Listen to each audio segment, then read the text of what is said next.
Prairie Film Companion, episode 5, coming at you, coming in hot. Episode 5, like I said, take only.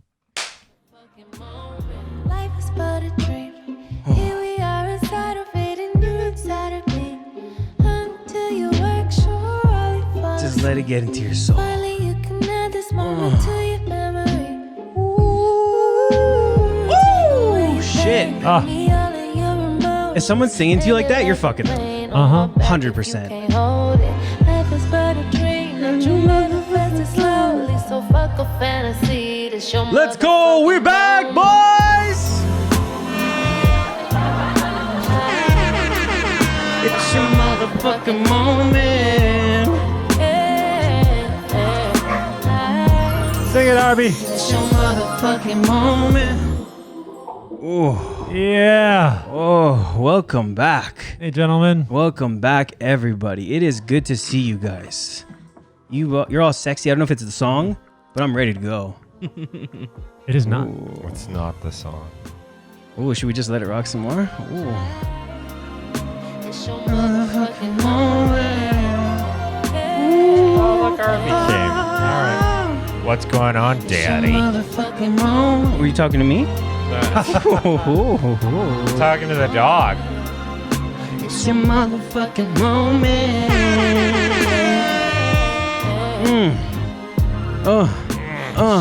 Freestyle, Edmund, go.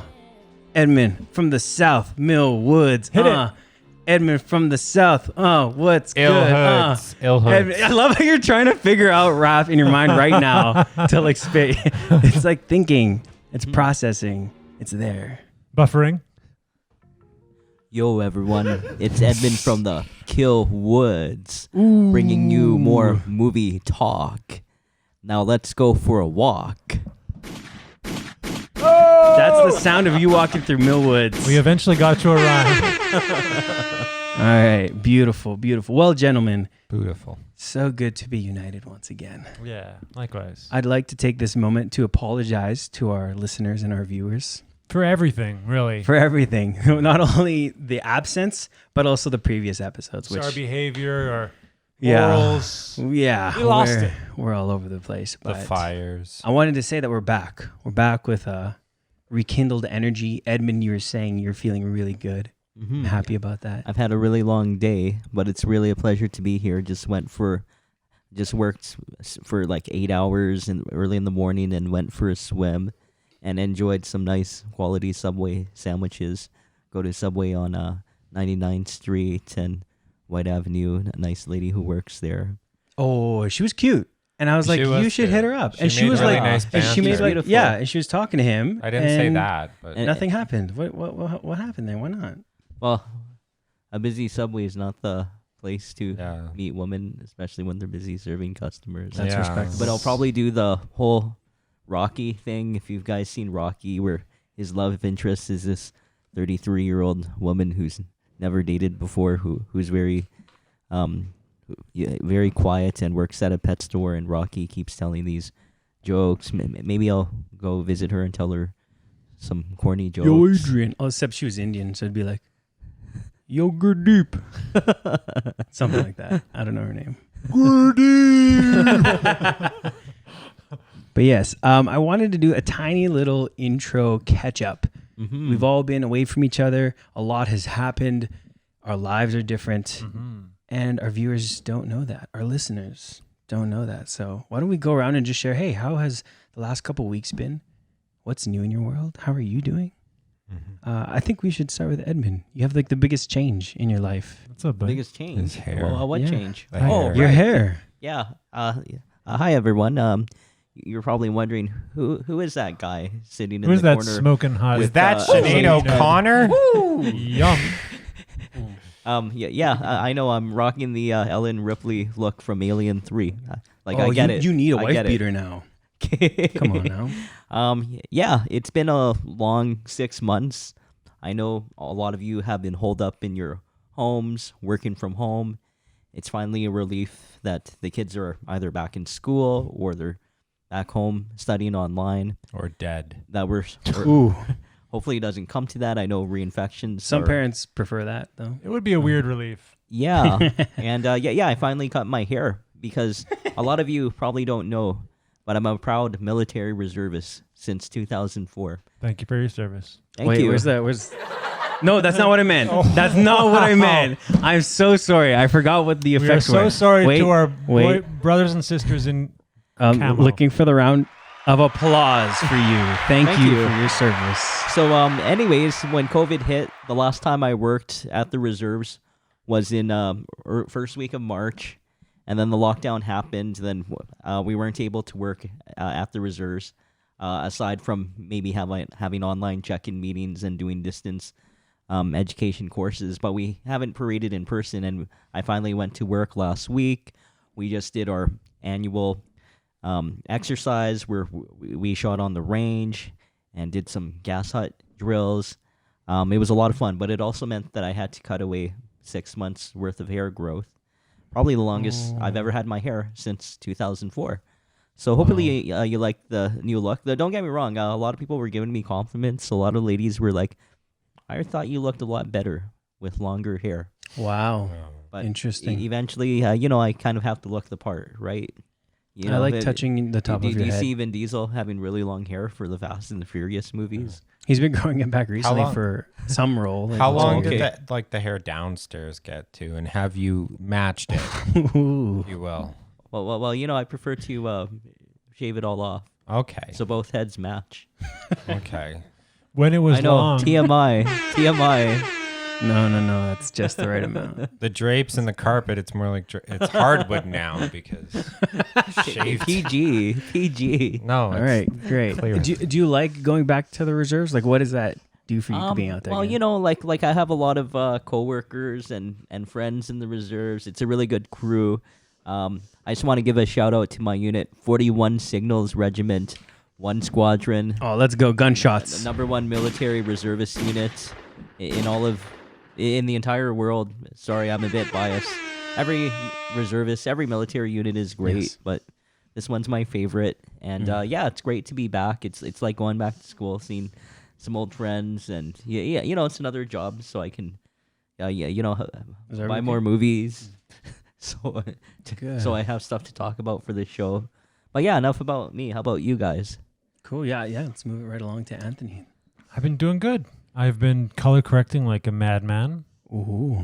We Color are correcting what? we are going to be finished our documentary The Line. Its Nice. premiere is at Metro Cinema on October 3rd at 3 p.m. It is sold out, ladies and gentlemen, but we are right now putting together a second screening, hopefully for the 10th. Round of applause. Oh, whoa. No, wrong one. Wrong one again. There we go. Yes. Round of applause. Sold out. I'm liking Wow, these Freudian amazing. slips, though. First sold out show in Edmonton since lockdown. Yeah. Wow, so amazing. Props to Metro Cinema. They've been wonderful to work with, which shouldn't be any surprise to anybody. But yeah, that's been my life lately. I mean, I've had a lot of great trips. I just came back from Radium with my partner and her family. I It was- love Nice. it. Yeah, it was lovely, and did some camping and stuff. So I've had a good blend of hard That's work good. and Time off. easy living. But That's it's really awesome. good to be with you guys. I'm excited for this week's topic, and yeah, I'm good. My heart's good. Cool. How you doing, Kyle? Good. Good. I've started. So I'm still doing my nightmare videos. Ooh. So again, if anyone What's your channel's name? bite-sized nightmares. Ooh. I did one recently and I used special effects. But I have also been branching out into doing these other kinds of videos, these ambient to fall asleep to videos. So you know how you'll see those videos like here's 5 hours of rain or tropical sounds, and this will help you fall asleep, or like just the sound of a fireplace, 5 hours, right? So I've been doing those, but I've been doing them with a little bit of a creepy theme. So the first couple I did were 2 to 4 hours of old time horror radio. Whoa. And recently I did one where it was 3 hours, and I actually used footage from Shot in There. Yeah. 3 hours of the most recent one. Like this very house, right? Yeah. From his film Heck, which everybody should see. Right. You could Heck just by play Carol like the Ball. first 30. So 3 hours of old cartoon ambience, and you're a little kid in a house alone. And this is what it sounds like. And it's just 3 hours of cartoons. Oh, I don't like that at all. Do things happen like throughout? Like, do you kind of pepper things in, or it's No, just it's just old cartoons. So That's- like fast forward an hour. okay? Let's go. Fast forwarding an hour. It's the exact same footage, Oh, and just- that's cool. more cartoons. I love it. And I That's put a trippy. reverb on it to make it sound like a living room at night. Yeah. Well done. That's a creepy effect. Yeah, Yeah. that's beautiful But work. I can see how people would also fall asleep to that. People fall asleep, but some of the comments I've gotten have been nuanced. Like, imagine you're watching fall to sleep videos and you wake up to something like this. Yeah. So, and hey, good. like that is the brand, right? Like people are weird. They fall asleep to weird things. So Sure. Yeah. That's awesome. You can also see Heck on that same channel. That is Bite Size Nightmares. bite-sized. Shot in this very house. Yeah. Doing the Pretty- festival circuit. It's Pretty I crazy did stuff. one fest. It might be doing one Nice. festival. That's worthy. it's Was awesome. that not laughter, but applause? Congratulations, good stuff. A little bit of laughter. No, I'm just kidding. Okay. Gerardo, how you doing? How you So doing, me. G? Me, I'm good. I have some big news. I am now a father. Round of applause for me. Round of applause for me. You're not a father. No, not at all. I'm not a father. Not a father. I will never be a father. Don't say No, that. I'm just kidding. I'm just kidding. You'd be a great father. I Can have you been. cue up the applause again? He's a virgin. Okay. No, Well, you can change all that. Although I'm not a Tonight. father, I've been fathering projects. That's Oh, horrible. right. That's not good. Don't support that. That's not fun. I came into my own mind. And I'm not keeping it. Yeah, actually this little bit of a break, which is probably like what 2-3 weeks that we haven't recorded this podcast. Yeah. Right. It was good because it was like timely. A lot of very quick, random projects. I mean, namely with like other artists, musicians in the city have popped up. So I don't know if I can say them yet because I don't think they're released. Well, one isn't released, but one like happened over a weekend. It was like a home concert performance. Cool. Is edited and is about to release. So that was good because it was like, oh hey, something quick and fun and creative to get out. But the other ones, Karima. Is that what you're talking that's about? Karima's project. Yeah, Yeah. shout out to Karima. Oh, Yeah. She is super. you weren't supposed to say super your name. good. That's okay though. I'm sorry I think you it's can coming say out Karima. soon, so Yeah. that's fine. Well, we all look forward to watching it. Yeah. Oh, yeah. Thanks, Karima. Yeah. Beyond that, there's a couple of other things going. There's a couple more musicians I've been in talks with about applying to different fundings for music video ideas we've been building. And so, I mean, those aren't concrete, but it's nice to like, it was right for like a couple weeks. I was just like meeting with people and just creating and like just dreaming. And it was fun. I haven't done that. And another like huge thing that has shifted for me in this time has been like looking at that and being like, whoa, that could be my full-time work. And not just could be, it's like, oh, I can now orient my mind to say, this is my work, right? You're Question for you. pivoting. Yeah. Do you feel like this moment, this particular COVID moment, is nudging you towards that?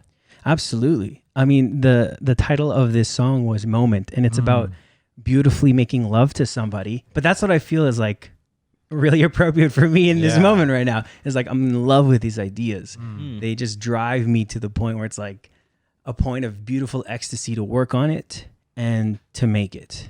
And so yeah, I'm there now. I'm like, oh, I can do this full time. There is funding. There's a way to make a living off of this and be okay, right? So that's kind of been the good thing about these past couple weeks. But of course, I've like missed the regularity of this and missed talking with you guys. So it's nice to be back. When Yeah. saying love, Oh, that's like, exciting, man. Oh wait, there you go. being in love with like an idea or a project. Like the other night, there's this scene that I've wanted to write for a while as a part of a feature, and I've really liked it, but I've just constantly been going, how can I make it like scarier, more disturbing, right? Mm. And the other night it just hit me and it felt so obvious, and it was great. Like, I'm sure all you guys have had this moment where it's like, I knocked it out of the park. Yeah. Yeah. That's a good Just feeling. in my head, you know, Yes. like, so. Oh no, I don't think I've ever knocked it out of the park. You've Sorry. knocked it. Really? You knock You it out of have- the you- park do you constantly. mean? Constantly. Just with the hair your alone. friendship Like, alone. imagine You that. knock your Oh, friendship that's out so of the true. park. Guys, Doesn't it I'm feel good blushing. when you give something to somebody and they're like, "Wow, Edmund, that's an amazing blessing." You're knocking Thank it you." out of the park right now, just passively, as you let me pet Yeah. you. This feels really good. Yeah. I listened to this this podcast recently. Tim Ferriss. I'm sure a lot of you have heard of Tim Ferriss. He's got a great long form interview podcast, and he interviewed Chuck Palahniuk, the writer of Fight Club, Guts, and other things.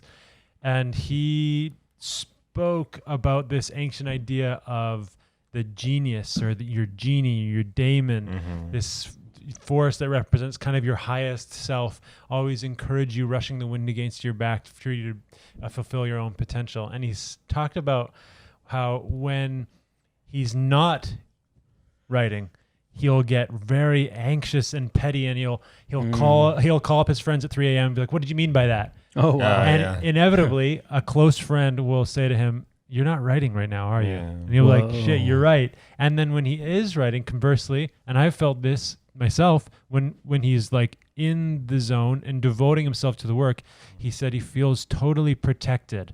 He says he feels like he's just in this bubble. He's totally protected from harm, bulletproof, encouraged by the gods.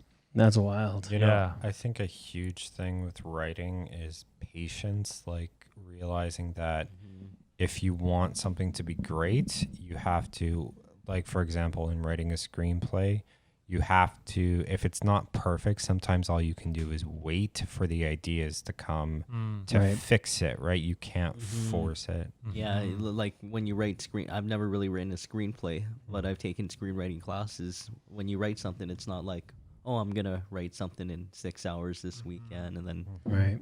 it will be polished and perfect. You know, it takes time. Yeah, and sometimes it'll come out of the blue. There's a lovely anecdote of Tom Waits driving down the highway once, and he gets this brilliant idea for the song. And he's like, "Fuck off, not right now. I'm driving." That's amazing. Even like my little like stupid nightmare videos, like I don't just like pound it out. Like someone comments something and then I go back a few times and re-shot list. It's like just for like a 5-minute video. Yeah. Yeah. That's a great feeling to get into that zone. You know, like I think I was so busy before COVID with work and balancing in life and social engagements that it was tough to feel like validated, not just validated, I'd say like comfortable and like you're in some sort of groove.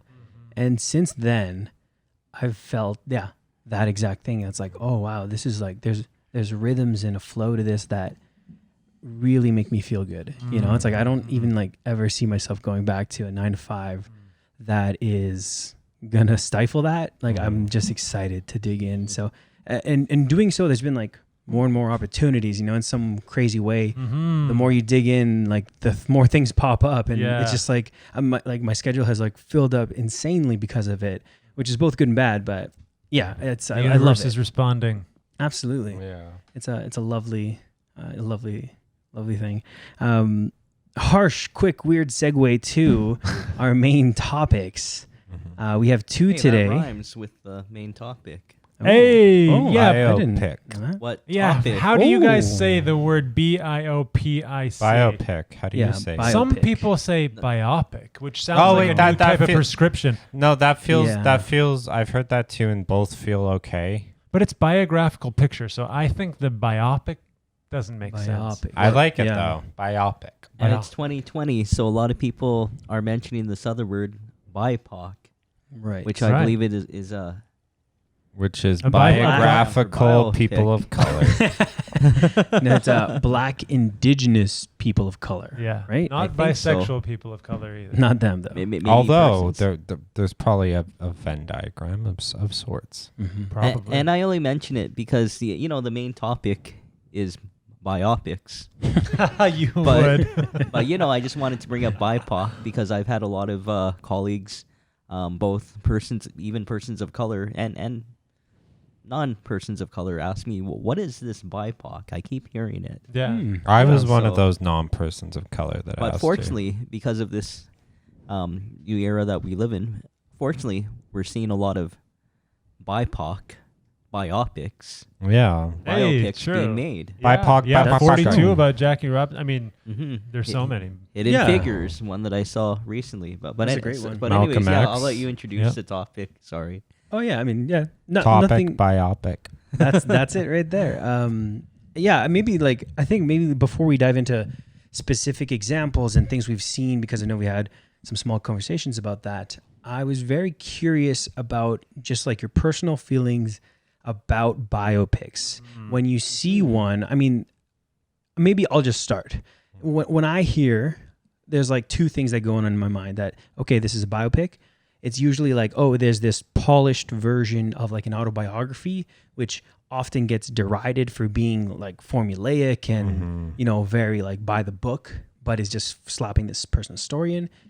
And then there's another thing that's like, oh, it's a type of film that cares about exploring the nuances and the unique life of this person in a different way, right? Maybe two examples of that is, although could argue it either way, I guess like Ray Yeah. could And be Walk looked the at. Line. Yes, and Walk the Line. Like most musician ones feel that way, Yeah. that they're very like formulaic in a certain way, whereas Fight something, with first spouse, divorce, yeah, there's this drug this formula problem, we see. rehab. Yeah. Yeah, you know, with movies like Bohemian Rhapsody and Rocket Man, kind of that formulaic approach. Or the awful Jimi Hendrix one with Andre 3000. Although the casting was so good for Oh, that. that would have been amazing. But they didn't get the rights to any Did you of the music. say So they, Jamie Hendrix? Oh. Jamie. Yeah, they didn't get the rights to the name either, so they changed it to Jamie. I think you Jamie. secretly thought Jamie Foxx should have been. No, Wait, I- they didn't get the rights to the name. They didn't get the rights to the songs. That's Wow, right. Wait, no, strange. that's a subplot of an episode of 30 Rock where Jenna Maroney she's in a Janis Joplin biopic, but they don't have the rights to the song, so they changed the lyrics slightly, so she's like, baby, take another little chunk of my lung now, baby. It makes you feel nice. Isn't it like Jamie Joplin or something? Yeah, it's like Jimmy Joplin or something. Sorry, I kind of cut you off there. Oh no, yeah. I mean, I think like in my own perception of a biopic, I have come to a point where like I don't look at them as one or the other. Like I don't look at them as like either something formulaic or unique. I feel like there's value to be had in whatever it is. For instance, Yes. Bohemian Rhapsody is a good example of that. Many can look at it and say, oh, very formulaic, very straightforward. Right. Of course, it's going to be like a triumph or like a celebration of his life. Yeah. But I thought that there was like a lot of like nuance and hurt and pain to dig into that I was like, oh, okay, that's insights that I wouldn't have been privy to. Right. But I think for me, it's always about like the value that I'm getting it out of, right? Whether it's like a unique piece I didn't know about or how it's presented. I kind of wanted to gauge how you guys felt. Like, how do you feel about biopics in general? I mean, yeah, when you first introduced that as a potential subject, I'm not sure if it was you or not, but the first things that come to mind are those troubled musician pictures you just talked about, Ray, Walk the Line, things like that. Yeah. And but of course, biopics are everywhere, are everything. You know, Schindler's List is a biopic. The Aviator is a biopic. I mean, I have a list. Some of my favorite movies of all time are about The Social Network's a biopic. It's almost hard to. I don't even picture The Aviator as a biopic, Right. but it 100% is Totally. Yeah. like Or- in it to its core. Or pretty much a lot of Martin Scorsese films like The Irishman, Right. Yeah, Raging Bull. Casino, Very good point. Oh you know. yeah, Raging Bull. Yeah. Yeah. Raging Bull. Is that based on Hugo. a true story? It's is. almost yeah. That's Well, the real guy. Well, Hugo is kind of inspired by true events. That's right, of, Méliès. Yes, Georges that's right, Méliès, Georges right? It's Méliès. almost like Yeah. we compartmentalize. Okay, there's the Hollywood biopic where troubled start, troubled first marriage, like Oscar bait for this A-list actor. You don't Like- want none of this, Dewey. I just remember Yeah. that. Do you guys remember that scene? What's the Walk the Line? Walk Hard spoof? with Yeah, Dewey Walk Cox. Hard. Walk hard. So The Dewey Cox story. stupid, funny, just like joke. Right. Joke. Yeah. Sorry. joke. Yeah. Go on. It's Go on. so funny. Okay. Oh, I didn't realize it was a satire of Johnny Cash. Walk Hard. Yeah. Walk Oh. Hard. Did you think it was really about a real guy named Dewey Cox? Oh no, I haven't seen it before, but I heard of it. Oh, okay. Yeah, it's about Walk the Line. Good old parody movies. John C. hilarious. Reilly. Oh, John C. Yeah. Reilly is hilarious. Walk What a hunk. hard. You know what the best part of those is, you know how in so many biopics I saw The Imitation Game recently, Yep, another biopic. and they're like it's so you're saying it's a digital computer, and there's in so many of those movies there's moments like that where it's like, or even in not a biopic but in Mindhunter there's a wink, like it's like a secret, like a serial murderer, serial killer. In Walk Hard they just lampoon that so easy, like you're dancing around like some kind of punk, like, and there's so many like haha we're winking at the camera moments in it. Yeah, like, This is when they invented that term. yeah. Yeah. Yeah. I think also biopics generally walk an interesting line between reality and fiction, because movies like those classics that we just mentioned, they are presumably fairly accurate depictions of the artist's life, but it doesn't really matter. It's like the criticism of a movie in general where you think, oh, that's not realistic. Well, sometimes that's a fair critique, but often that just misses the point entirely.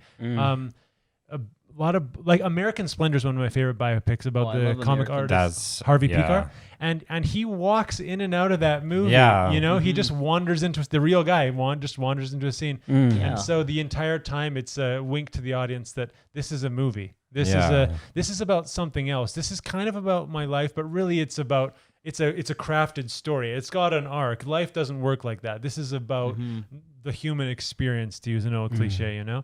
One that I love American Splendor.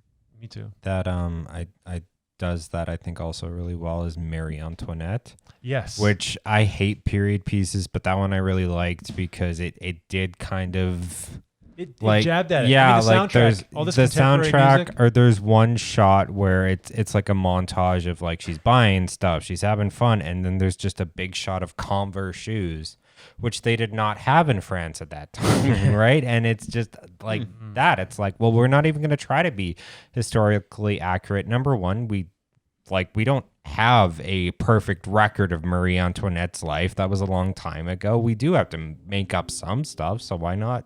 Yeah. Yeah, they had like a TMZ flavor in that movie. Yeah. Which made the great point that like she was this huge the A-list of the A-list celebrities of the day, which also was echoed in the pop music soundtrack, the contemporary pop music soundtrack. Contemporary to us, not contemporary to her, of course. Yeah. Which is way better than just harpsichord all the time. Yeah, You know? I hate that. Yeah. I think that's why some people don't like period pieces. Just the harpsichord gets on their nerves. The only period I like The Favorite though. That was when a Yeah, period that was piece is great. good. I really Barry Lyndon. yeah. I've yet to see it. That's like the one Kubrick where I'm like, okay, I'm getting on this boat, but we're not going to New York with this. We're hitting an iceberg just off the coast. Yeah. It's interesting you said when so in the weeks leading up we say, okay, what are the topics, and we have a little Facebook group chat, and Gerardo said, okay, biopics, and I thought, oh wait, didn't we already do that? And then this whole time I kind of been like, oh, biopics, whatever. I thought we already did that. We probably didn't, blah, blah, blah. And then as you were talking about it, I'm like, wait, I just saw Lenny, the Lenny Bruce biopic by Bob Fosse. Oh, cool. And I had a little moment of like, oh, I get to talk about that. Also, Fosse and Verdun. Did you ever see that? No. So it's on the Criterion channel right now, which is why I watched it. Not a good lineup this month, by the way. But it's black and white. It's Super 16 mil. It's Dustin Hoffman, who is like just like totally as Dustin. unrecognizable in it. Like he's Lenny Bruce in it. Whoa. It's very incredibly verite, incredibly, and this was, I think, a time, I think a lot of movies afterwards and biopics afterwards where they say, I want to do an edgy, real handheld camera biopic. They're doing Lenny essentially, Nice. right? Wow. And excellent picture. Cool. That's interesting. Did you get into this point of Marvelous Mrs. Maisel, Yeah. where you meet Lenny Bruce? I He's- think he's in like the first episode. second episode. Oh, gotcha. Yeah. Yeah. What do you think about his? I think his presence great in that too. You know what's Yeah. interesting? I have a friend who hasn't watched it yet, and he's a stand-up comic. Oh wow. And I was talking with his wife. I'm like, "Oh, you should watch this." And she's like, "I like it, but I don't think Patrick would like it." And I'm like, "Well, but it's about a stand-up." She's like, "I didn't know that was the premise of the show." Like, oh really? and she's like, "I'm sure if he knew it was about a stand-up, he'd watch it, Yeah, right?" Like, absolutely. yeah. No, that's Yeah. great. I should You- watch that. You just can't even tell, really. You just think it's about this woman in the 50s who like has gumption. Yeah. Yeah. You know, like I wish I had more gumption. Oh, buddy, you got gumption up the wazoo. and What- and up the fucking yin yang, I'll tell you. Yeah, I'll tell you that for free. I want to know what are your favorite? You say in your top 3 biopics. Edmund, Oh, I have one in tough. mind. go on. Into the Wild from 2007. Ooh, that's a And, good one. What a soundtrack True. too. Yeah, I Eddie remember Vedder? seeing that. Mm. Yeah, I'm a big fan of Sufjan Stevens. He has the defining... Sufjan Stevens. Sorry, who's that? Sufjan, did he do the soundtrack? It was Eddie Vedder. Call, Eddie Vedder. call me by sorry. your name. I totally have Long Day. Yeah, Eddie Vedder. That's right. yeah. Maybe I was thinking of... Call me by your name. Apparently, We you're all not are. a huge Sufjan Stevens fan. Well, I don't know. Yeah, you're right. I think there were all these movies that had like their songs in it. But yeah, Into the Wild. I'll read you the Wikipedia description. Basically it's a biopic about Christopher McCandless, a young graduate who decides to renounce all his possessions and hitchhike across America. During his journey, he encounters several situations which change him as a person. And I saw this movie when I was still in university, and I was kind of having this, I was 25 at the time, and I was having this kind of quarter-life crisis. Do I keep studying political science, or do I run off to film school? This was like 13 years ago, and a good segue to our upcoming topic later this episode on education. And it really touched me. I was very emotionally involved. I don't cry when I watch films, but this is one film that made me cry. And it's such a spiritual journey. Directed by Sean Penn. Mm-hmm. Yeah. And it's about a guy who, Really? He had a Yeah, very it is. privileged upbringing, very well educated, had so many opportunities, could have gone to an Ivy League school and become a big lawyer and make 6 figures, but instead he decides to sell everything and hitchhike and discover himself and meet new friends. I think the most touching scene was when he befriends this elderly war veteran, and he learns that the war veteran lost his family, like a wife and a young child, in what I think it's been many years. I think it was a car accident many years ago. And this elderly war veteran lives alone, has no children, never remarried. And there's this hill that this war veteran has been trying to climb, but he just doesn't have the will or motivation until he befriends Chris, our protagonist and hero of the movie. And he finally helps spoiler alert, the war veteran hike up this, I think it's a mountain, and they do this day-long hike, and it helps him overcome this obstacle. Such a beautiful, poetic moment about friendship and bonding, because they were strangers and now they were good friends. And I think we need more of that in the world, right? We live in a very polarized society, especially politics, and we need more loving and friendship between people of different backgrounds and beliefs, generations especially. Amen, so brother. beautiful. I love that movie. I've seen it maybe 4 or 5 times. I never get tired. I think that, can I interject? Yeah, yeah, Of yeah. course, yeah.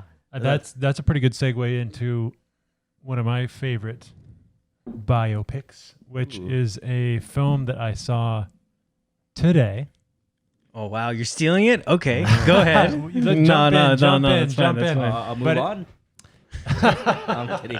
That's No, not a it's, biopic. It's Mary Magdalene. It's 2016, directed by Garth Davis, who did Lion, and it's about Mary Magdalene, played by Rooney Mara, and I won't spoil it, but she's got this glorious speech at the end of the movie after Jesus of Nazareth has been executed on the cross, played by Joaquin Phoenix. I guess this is spoiler alert to all you. He seems like a Heathens. good fit for that. Like, What was Oh, Mary? incredible job. Yeah. Yeah. It's like not Yeah. even about him. I would It's great. I would Yeah. imagine. So, like- sorry, was Mary Magdalene, was she like a street worker? No, that the idea that she was a prostitute was a misconception propagated Really? by an early pope in the year 591. Yeah, there's Pope Mm. Gregory or something like that. Yeah, yeah. Wait, It says it so- at the end of the film, Yeah. which is incredible. So then, what was she if she wasn't a prostitute? I think. Well, like actually in the Bible, she's only actually mentioned 4 times. It's implied that she does have like a storied past that she's like, not. It doesn't say it outright, but it's implied that it's like some sort of like sexual sin, but it's not ever said she's a prostitute. I think it's. I think that's. Here's the. She turned that's down a what guy who makes her. proposed to her. But that's the thing that I've always felt as a non-religious person that really makes her such a powerful figure. That she was she was a prostitute. I always thought this story was that was still her job. She was a prostitute. No, and Jesus did said, befriend. I don't sex care. workers. I'm Jesus. Like That is in there with other figures. There's another figure of a sex worker that Jesus is friends with, and of course Jesus is friends with the riffraff, and that is true. That's you know why? Because he's Jesus. Yeah.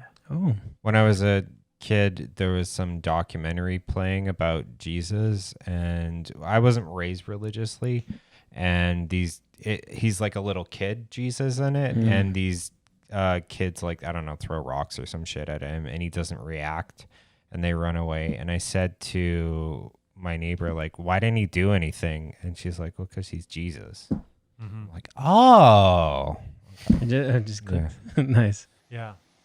But she also, Mary Magdalene, has this beautiful speech at the end of that film. I highly recommend it. I was on the floor. I was crying at the end of this movie. I was crying in this speech about how the kingdom is within us, that it's up to us to rescue people, to help people, to be a salve to the suffering and the poor and the brokenhearted. It's a gorgeous, gorgeous movie. I think it was it fell under the radar because it was Harvey Weinstein's last film that he produced really? before Wow. That's right. before his big downfall, Wow. which is a real shame because it is a glorious movie. It's also the last film scored by Johan Johansson. I thought Mandy was his last. According to Wikipedia, this was, or 'Cause I according to think the IMDb trivia that's- page, that's- which may be incorrect, but it was at least one of his last. I can't and- believe he died. yeah. I know. Like, Amazing score. Beautifully done. Yeah. Overwhelmingly he good. did a He did all the Denis Villeneuve. I have to tangent about Johan Johansson. Please. Before he started doing scores, he did an album called, I think it's called IBM 1401. About a computer? Yeah, Nice. it sounds stupid, A but user's just, manual. no, yeah. That's Here's it sounds like Brian Eno garbage. It's not. So what it is he found a tape Right. version of a big computer you'd get in the 70s called the IBM 1401. It was like this big industrial computer, and he did an album based around it. So the first song is but it's Johan Johansson, so it's this big epic sweeping music. And the first song is called IBM 1401. The second song, it's audio clips of how to set up the computer, but the tone of the music, it's like, this is how you this is how you interact with a baby. Aw. And like, Oh, cool. and then the next song's the printer, and it's Right. and it's so, and like the penultimate song is like the computer's broken. So was it? It was like an instructional film that he found about the Yeah, idea. yeah, like an instructional tape on like An how to instruct- set up this industrial computer, and he said, Oh, "I'm but gonna that- do an album about this," and That's it's really so. cool. And the final song is called "The Sun's Gone Dim and the Sky's Turned Black," which has since been covered and put in trailers Wow. Oh, wow. and Wow. like I gotta put in listen to other this. movies. I gotta It's listen to this. so Yeah. Let's see if I can pull it up. you gotta hear That's his. next on my list. Like that's whenever someone says Johan Johansson, that's my kind of hipster cred thing of I liked him when he just did an hipster album. crit. That's a good You term. know, like before he did like Dennis Villeneuve movies, I liked an album he did. And Okay, I'm gonna play a bit of it for you. This is "The Sun's Gone Down." Sorry, "The Sun's Gone Dim."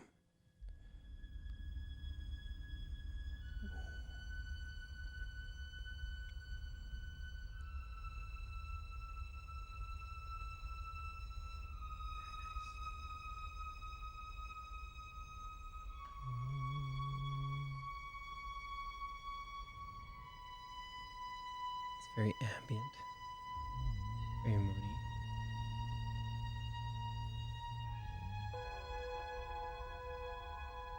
So you said this was the last track? This is the last song because the computer's dead. Computer's Oh. dying.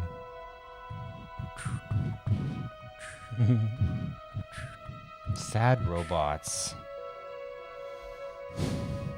I like sad robots too. All right, we won't drag into that too much. I do want It's to like 10 minutes we long. are. I am It's down. beautiful. I am Right, yeah, depressed. like- like, I don't- that's I don't his- listen to a lot of music, but I'm definitely gonna listen to this. Tonight. Yeah, you gotta In hear its it. Sky is entirety. dim and my soul is 1401. black. Yeah, the sun's dim and the skies turn black. Is I that kinda- in Blade Runner Beautiful. 2049? Yeah, he did the score for that. He Oh, did actually, score for right. Mandy, Mary Magdalene, Wow. like. Arrival. And I remember when he first started Whoa. popping up, I'm like, the guy who did the weird album I liked is like a big composer now. This Oh, is cool. cool. Yeah, that's I cool. I had my finger on the pulse for something, you know, like. Yeah. And then he's gone. That is sad Yeah. though. And it'll probably. Oh, so he won't be doing No, he won't. Dune, which the trailer premiered. Which, Last week. if I can just pause About- there. Yeah, I know we have topics. No. Actually, that's a great. We can talk about the Dune. That's a great trailer. segue to go back because I was Not a looking at. biopic. So I was looking at the cinematographer for Mary Magdalene, and actually before I kind of go into that, I wanted to touch base on that because I had just watched it as well, and I had sent a clip to Anthony about just like this beautiful underwater scene. And at the beginning, it starts with it, and it's like it looks beautiful in of itself, and then by the end of the film, it's not really ruining it, but by the end of the film, you kind of realize it's a beautiful analogy for like going to heaven, where it's like, oh, you think, oh, this drowning, this person's dead, but the way it's shot and presented, you get this amazing new. It's not just like Goosebumps. ethereal thing. It's like, yeah, you're just like, it's this okay floating through water beauty. And anyways, you gotta see it so Yeah. it makes justice. But I wanted to say about Mary Magdalene itself, it was like I had a very similar emotional response to it. And I was like, why is it like hitting me so hard? And I sat there scribbling a bunch. And I think I'm going to make it I think 5.5 now after this episode, right? Because this is our fifth episode. Yeah, good idea. What Okay. about Right. Tenet? No, Well, that's a separate one. But as I was like scribbling down and writing it, I was just like stunned by, like, it was just so simple that like we're looking at this woman's life who we've thought of a certain way again, this prostitute, this person who was a certain way, but like the simplest way to say her life was like, at least as through the film's eyes, is that she just like got it. She was like aligned with what Jesus's mission was. And it wasn't grand, it wasn't big, it wasn't difficult. It was exactly what you said, Anthony, that the kingdom of heaven is within us, and it is Yes. it's for us to go live that out. And Pope Francis in 2016 called her the apostle of the apostles because of that. Right. Because she got it. I also loved how the way the movie depicts another historically maligned figure of Judas, which Right. in Well, the- I wouldn't say Mary Magdalene's maligned. I mean, in some Like ways, I think the point is always she was a woman who was a harlot. No, She was still- she was that's still Jezebel. She was a prostitute, but that's the point. Even though she's a Right. prostitute, Jesus loved her. Right. It doesn't matter. Right. Jesus loves everyone. And it is worth noting that there are 4 gospels included in the canonical Bible, but there were many other gospels, accounts of Jesus, written by many other people. Some of which were the largest surviving remnants were when they dug up the Dead Sea Scrolls in like 1950 or whatever. And there was a gospel of Thomas. There's a gospel of Mary. There's also a gospel of Judas. And how this movie, I think, depicted that really beautifully, as in the Gospel of Judas, which you can read, is that Judas also believed so wholeheartedly that this was the much prophesied Messiah, and thus was taking the sacrifice to his own reputation by being the betrayer. He knew what he was getting into, and he says it in his own gospel. He's like, this is my sacrifice. Who cares about me? The kingdom of heaven is going to be brought down. You're welcome. You're Right. welcome. Yeah. Yeah. Yeah, and like actually what's interesting about the film and how they portray Judas is you kind of not care for his mission, but you Who sympathize. plays Judas in it? I'm not sure. He's like a smaller actor. Raheem Tahir. I think wasn't in Last Temptation. It was Harvey Keitel, right? He was Jesus. No, that's Willem Dafoe. Oh, yes. Didn't Harvey you're right. Keitel You're right. play and does Yes. it quite well. He's named Tahar Rahim, and he played it beautifully. The role Yeah. of Judas. I've always felt like Judas. The point is, he's not a villain. Like the devil's the villain, or just humanity's the villain. But Judas was just a person. That's interesting. And the point, someone has to betray Jesus at some point so that he can Fulfill be his mission. Right, fulfill his mission. So Yeah. Sorry, I didn't like actually mean to like deep dive into this one, even though it's worth it. It's such a great film.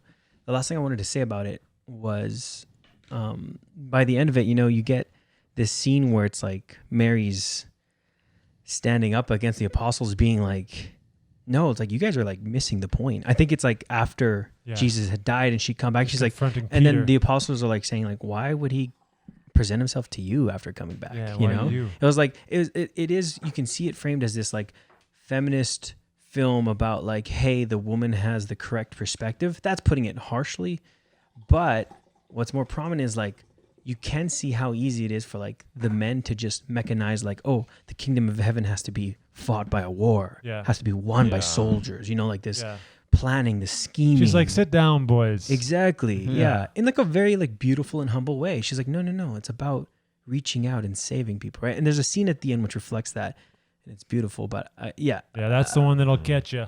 a stunning film. I just wanted to like touch on like the technical a bit because myself, I'm always looking at who the cinematographer is. For this Mary Magdalene, it was Grieg Fraser, which it sounds familiar Grieg. because he did such films as Rogue One, going back a little further, Zero Dark 30. Wow. Also a kind of a biopic, as well That's as right. Yeah. That's That's also right. Vice. A very good biopic. Kind Yeah. of propaganda. Zero. Vice is a That's biopic. yeah. Yeah. Then the other two I wanted to mention Still a good movie. was the Mandalorian series, which of course looks great, and the upcoming film Dune.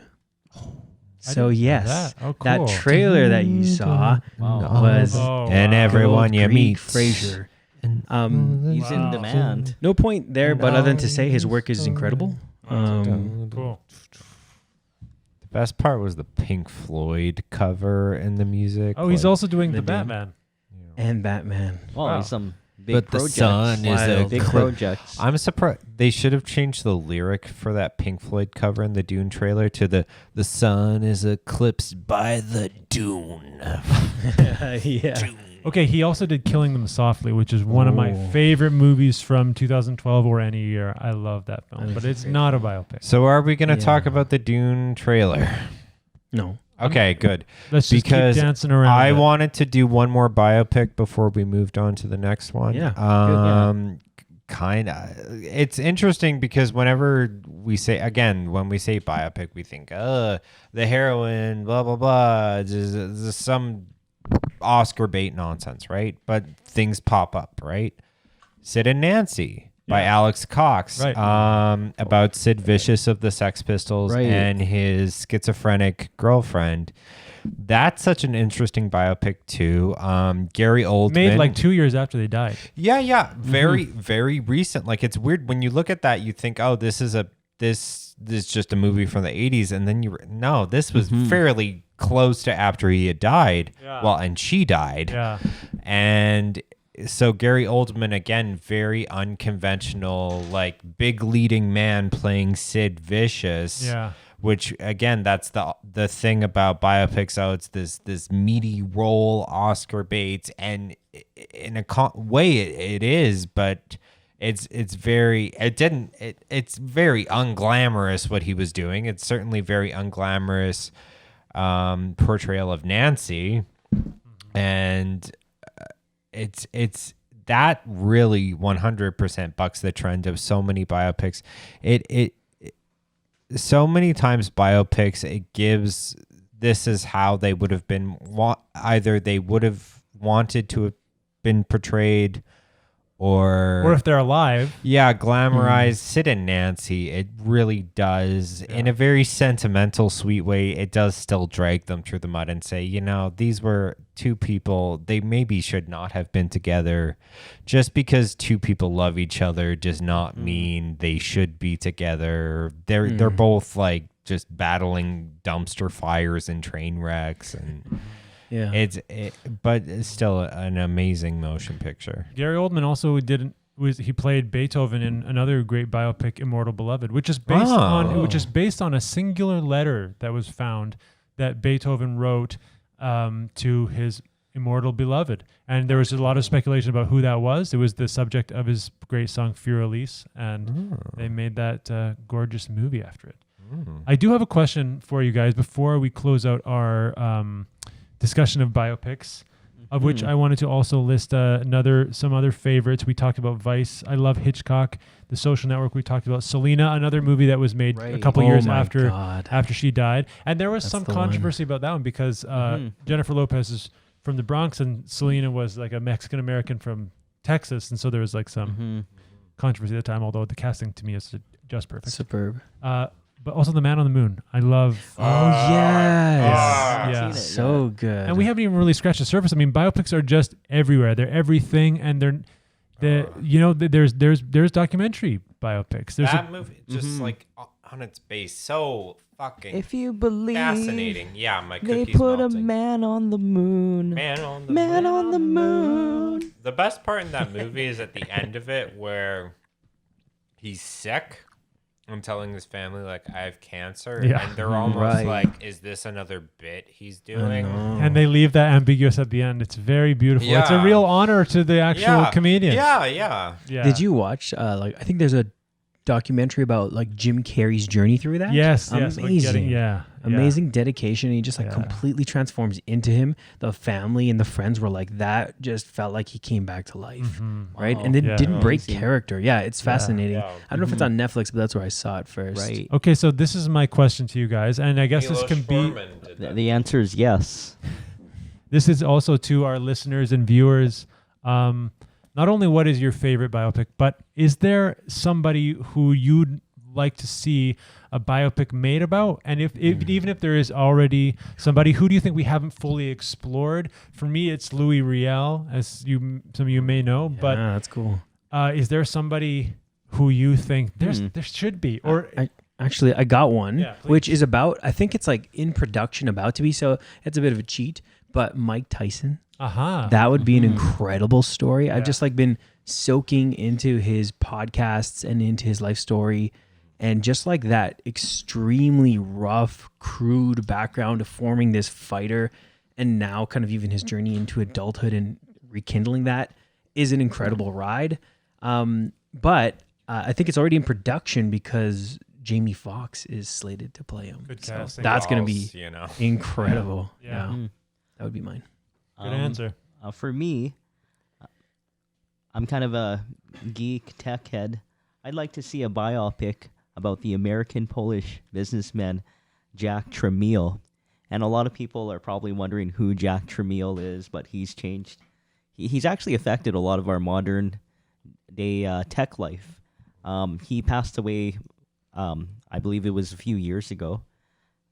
I'll have to check Wikipedia, but you can Google him. But basically, he was the founder of a company called Commodore, which made one of the first successful consumer home computers in the late 70s, the Commodore PET, and what's now arguably known as the best-selling home computer of all time, the Commodore 64. Yeah. Damn. Yeah, and then he went on to take over other companies like Atari. But he was known to be a very shrewd businessman working in a cutthroat business. But like in our there's been lots of biopics about Steve Jobs and Bill Gates and how they brought computing to the masses. But I think Jack Tramiel is there's been countless documentaries made about his companies and his products.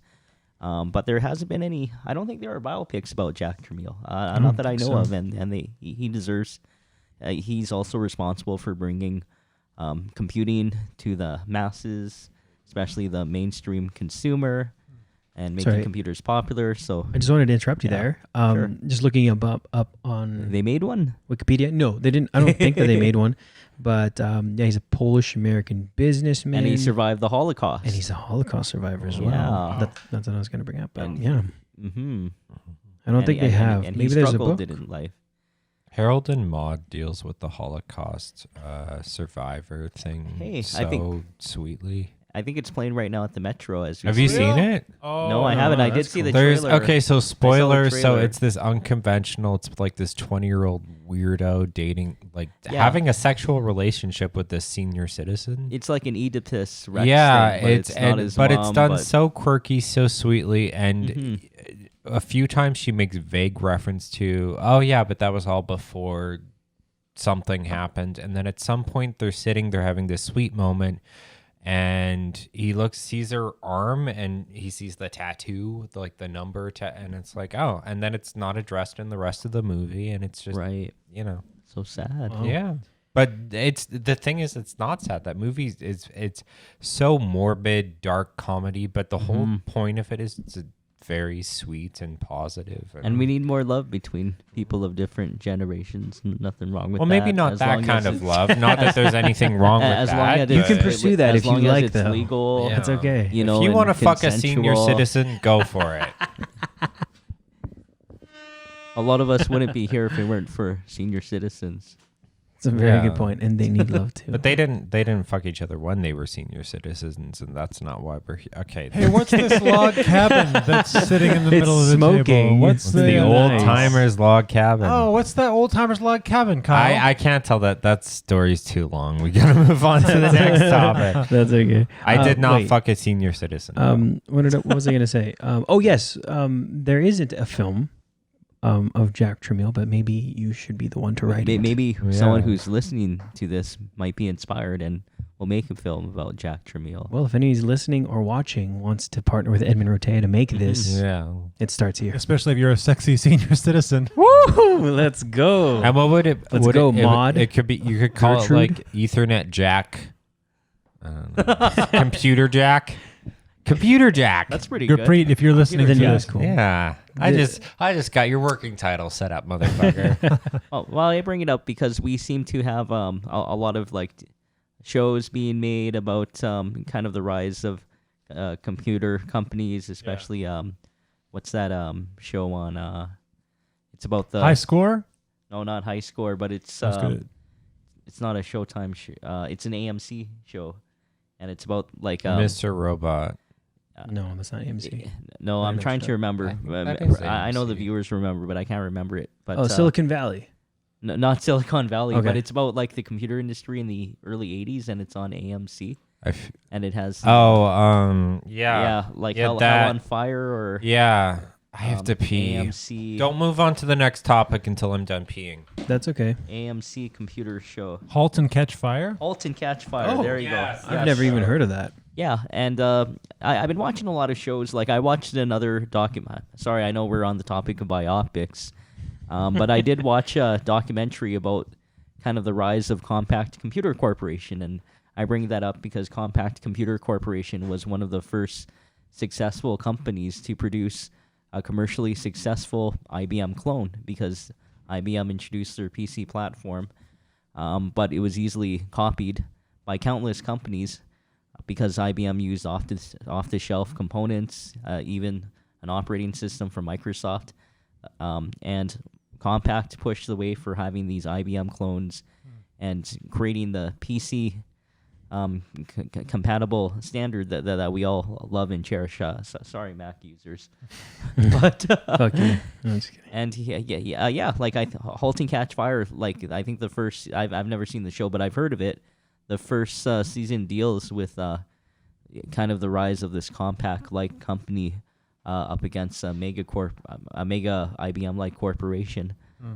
So yeah, definitely something to check out. But I hope they make a film about Jack Tramiel. It seems like a very I hope you do. okay. Me too.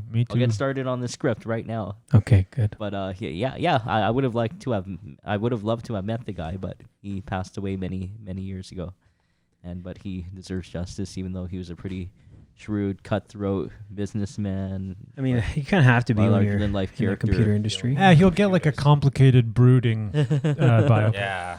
Yeah. I wanted to ask one last question before moving on. Sure. And if anyone else had a suggestion for someone that should have a biopic, feel free. But the last thing I kind of wanted to ask was in relation to the Oscars. Pierre Elliott Trudeau. Oh, They have done one. It Oh, they was have, like a right? Yeah, multi-mini-series. CBC. It That's was right, I remember actually that. quite- It was actually quite good. Yeah, I remember that when I was younger. It's pretty crazy because I saw it at the who dollar. played him? I saw it at the Dollarama. Bald guy. really? Yeah, they had all these like It's not bad. It's they had pretty all good. these like CBC made for TV movies miniseries. Like they had one on the This Avro one was Arrow, good though. and then they had one on the Pierre Elliott Trudeau. The first episode of the miniseries is like they do Trudeau Mania, and it's done Right. kind of like a Hard Day's Night and kind of fun. Yeah, That's and cool. then they do another like the one surrounding the October crisis, and Yeah. it totally changes tone and Cool. Okay, cool. And the Yeah, first that's interesting. episode, it's so neat. There's a breaking the fourth wall moment where this like cool 60s woman like turns to the camera and says, "Trudeau's at my party."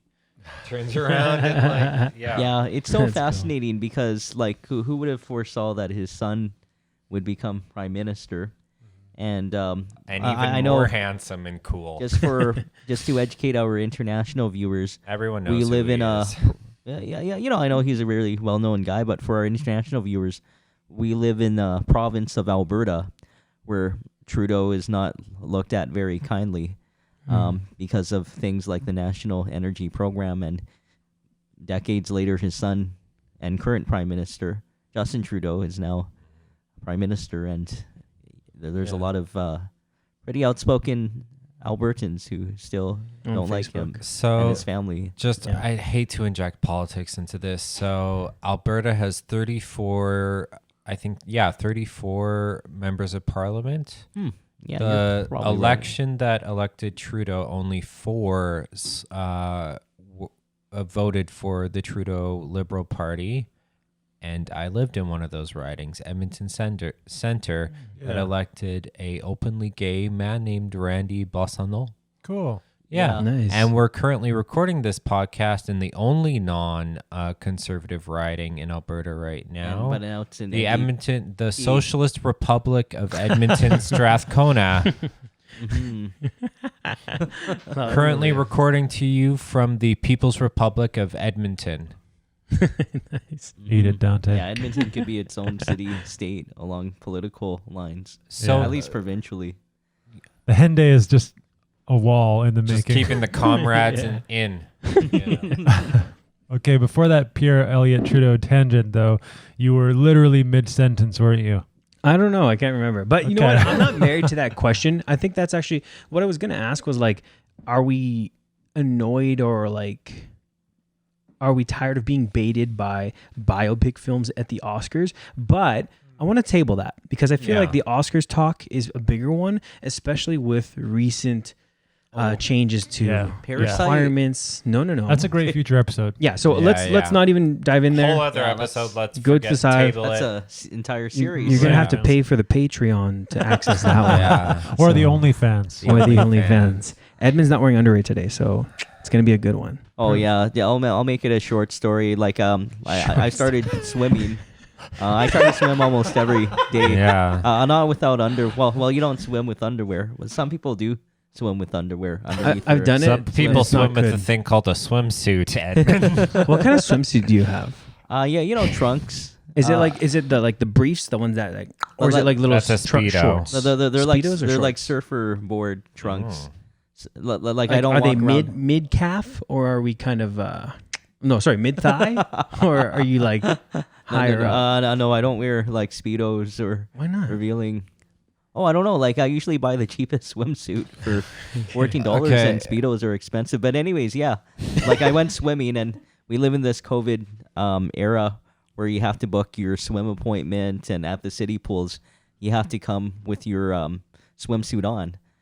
Otherwise, because they don't allow people to go through the locker rooms. Otherwise, you're changing in a stall in Wait, a what? bathroom. You can't go through the locker room. You got to come change. Yeah. So you just walk through the gotta front come doors change. to the pool. Yeah, and then you remove your street clothes. Your swim outfit is underneath. Just all by the pool. Yeah. Okay. And then I forgot to bring like underwear to change in afterwards. So then, And then my if there's no swimsuit change room, was- how did you change into your clothes? Well, no, it's like a one-way direction, right? So the change room is okay. where you go after you're done your swim. You can shower okay. and towel off and change. Oh. But I forgot to bring a change of underwear, so right now I'm just wearing my pants. It's actually quite liberating. We're gonna see You know? if you look at the analytics for this episode, because you can actually see sometimes, like on YouTube, you can see audience retention. When Edmund starts talking about his underoos, we're gonna see a big They're spike back, baby. in the female demographics. I think that Just might I would be have your restricted thing. it to just females. No. Yeah, and like No. 10% of male demographics. Okay. Yeah. So no What's more the underwear next for you. topic? Were you done your Well, question? well, let's launch. No, it, I think that was it. I wanted Okay. to table that Okay. for a future. Whoa, whoa, whoa, I Oscar. brought what was a your I brought a biopic? prop for the next topic. What was your biopic idea? What do you mean? I No, thought I you had I'd one. said Mike Tyson. Oh, Mike. I'd like Yeah. to see Mike Tyson have one. So Mike it's Oh, and coming. just and- quickly, I don't Then know, yours? Madonna. Why not? yeah, Yeah. right on. Yeah. Starring See her- Madonna. Yeah. Let's see her like The- give blowjobs in New York until she gets a record deal. But no more Marilyn Monroe. No more Marilyn Monroe. That's those have fair. only been TV movies, haven't they? No, no, no. There's tons. been some There's like been- there's Oscar been nominated lots. ones. Yeah. Really? Yeah, there's like Yeah. My Weekend with Marilyn and a few others. They Yeah. should do a Jane Mansfield one. Maybe They it's probably enough have. like actors. But a lot of she's actors. interesting. She was a Satanist. She got decapitated. Yeah. Whoa. She got That's decapitated. interesting. Yeah, when how she she was died? driving. Yeah, Whoa. Like her that's head wild. came off. yeah. That's generally what happens. Yeah. Yeah. Okay. And there's a lot of must have talk hurt. of it's because she left the Church of Satan and they didn't like that. Is that what happened? I don't know. She was in a car accident and she was Watch. also in the Church of Satan. Watch But was the it like a biopic. conspiracy? I don't know. I don't That sounds know. like a horror movie in the That making. sound yeah, exactly. Why haven't they done that? Yeah, horror biopics. That's a good Well, idea. and with James yeah. Mansfield, it's got sex Yeah. and Hollywood. And Yeah. Anton LaVey. She was a pretty lady. I'd totally make love to James Mansfield if I. You hear not, that? Not now. You hear that? Well, not now. you heard it Yeah. here first. I hear her head is only Yeah. so. You can't herald and maud the dead. That's like necrophilia. She's Like it's if I time. was We can alive make at that jokes about- time and I No, had the not opportunity. it's okay. not time to fuck her corpse. It's time to make jokes about it. Is what I'm saying. Maybe we should just keep this episode to biopics because I feel like there's a lot of more material. Do you Like, want to? I That's brought cool. a prop. Oh, he did bring it. We can move on. I just feel like you brought up an interesting point. See, usually I'd be like, yeah, let's just Yeah. keep this going. But I literally brought something. Okay, we can move on. It's just like we Can I see you touched it? on a very interesting point. Yeah, that was, when it comes organically. okay, the idea of genre and biopics is another thing to explore because Mm. a lot of the classical biopics that we've talked about are, of course, dramas because life is Yeah. most like a drama. But then there's also the Andy Kaufman Man on the Moon biopic, Yeah. which is so funny. It's like a comedy. Mm-hmm. And then that brings up the idea of like a horror biopic. Well, there's also like even you can with a soft eye almost say Pink Floyd's The Wall, the movie version by Alan Parker is a biopic of sorts about Syd Barrett. Mm-hmm. You know. right. Like the actual movie. Yeah, Oh. the movie, yeah. Oh, Yeah. That's such a weird tripped out movie. That's my You weird don't like need that's no that's maybe in my top 10 education. of movies, like wedged between Dude. like fucking the cranes are flying. We don't need No no Thought control. Duh. No, Hey. Hey. TJ, leave them Those kids Edmund alone. Rotea. Speaking of school, School. Hey, there's a good segue. I haven't been to school in a while. Yes, For all you school heads out sir. there, Kyle's got a Too cool topic. for school. no wait, Gerardo has to lead us, and he's the director. I'm just crafty. I mean, like, I feel you, Anthony. There's a lot in biopic for sure. There's a lot of good genre stuff Yeah. too to dig into. We haven't even touched on some of the greats. I know. Okay, why don't we can come back to that in another episode? Why not? What we could biopic? do a Biopics Part 2? Yeah, biopics part 2. The Okay. Electric Boogaloo. But I love yes. that movie. We haven't even touched on the auto Of course you biopic where the person who it's about is actually in the movie. We touched on American Slaughter where Harvey Picar is, but did you know Nightmare that 1. Muhammad Ali played himself in a biopic of his own life in Really? 1977 called The Greatest? Can Oh, I that's share a wild. gruesome biopic movie moment? Yes. There's beautiful movie that I bought many years ago. It was like a $3 DVD from the Real Canadian Superstore. And it's called Star 80. And it's a picture. On Star 80, it had a beautiful airbrushed image of a young woman. And I picked this movie up, and I'm like, what is this about? And it's about the late Playboy cover model, Dorothy Stratton, born in 1960 in British Columbia, Oh, who this movie became a Playboy cover model or center spread, and she had a very short career. She died at the age of 20 because what happened is I think she met her boyfriend when she was really young, like in her mid-teens. Her boyfriend was a bit older than her, Wait, and the boyfriend was like a kind of a wannabe photographer and started taking pictures, and then eventually she was discovered by Playboy, and before you know it, she had a big modeling career. And is that Priscilla Barnes? I don't remember the actress, but Death of a Centerfold. yeah, it's a beautiful biopic movie. You can probably find it everywhere. I bought it for $3 on DVD at Superstore. That's Priscilla Barnes from Three's Company.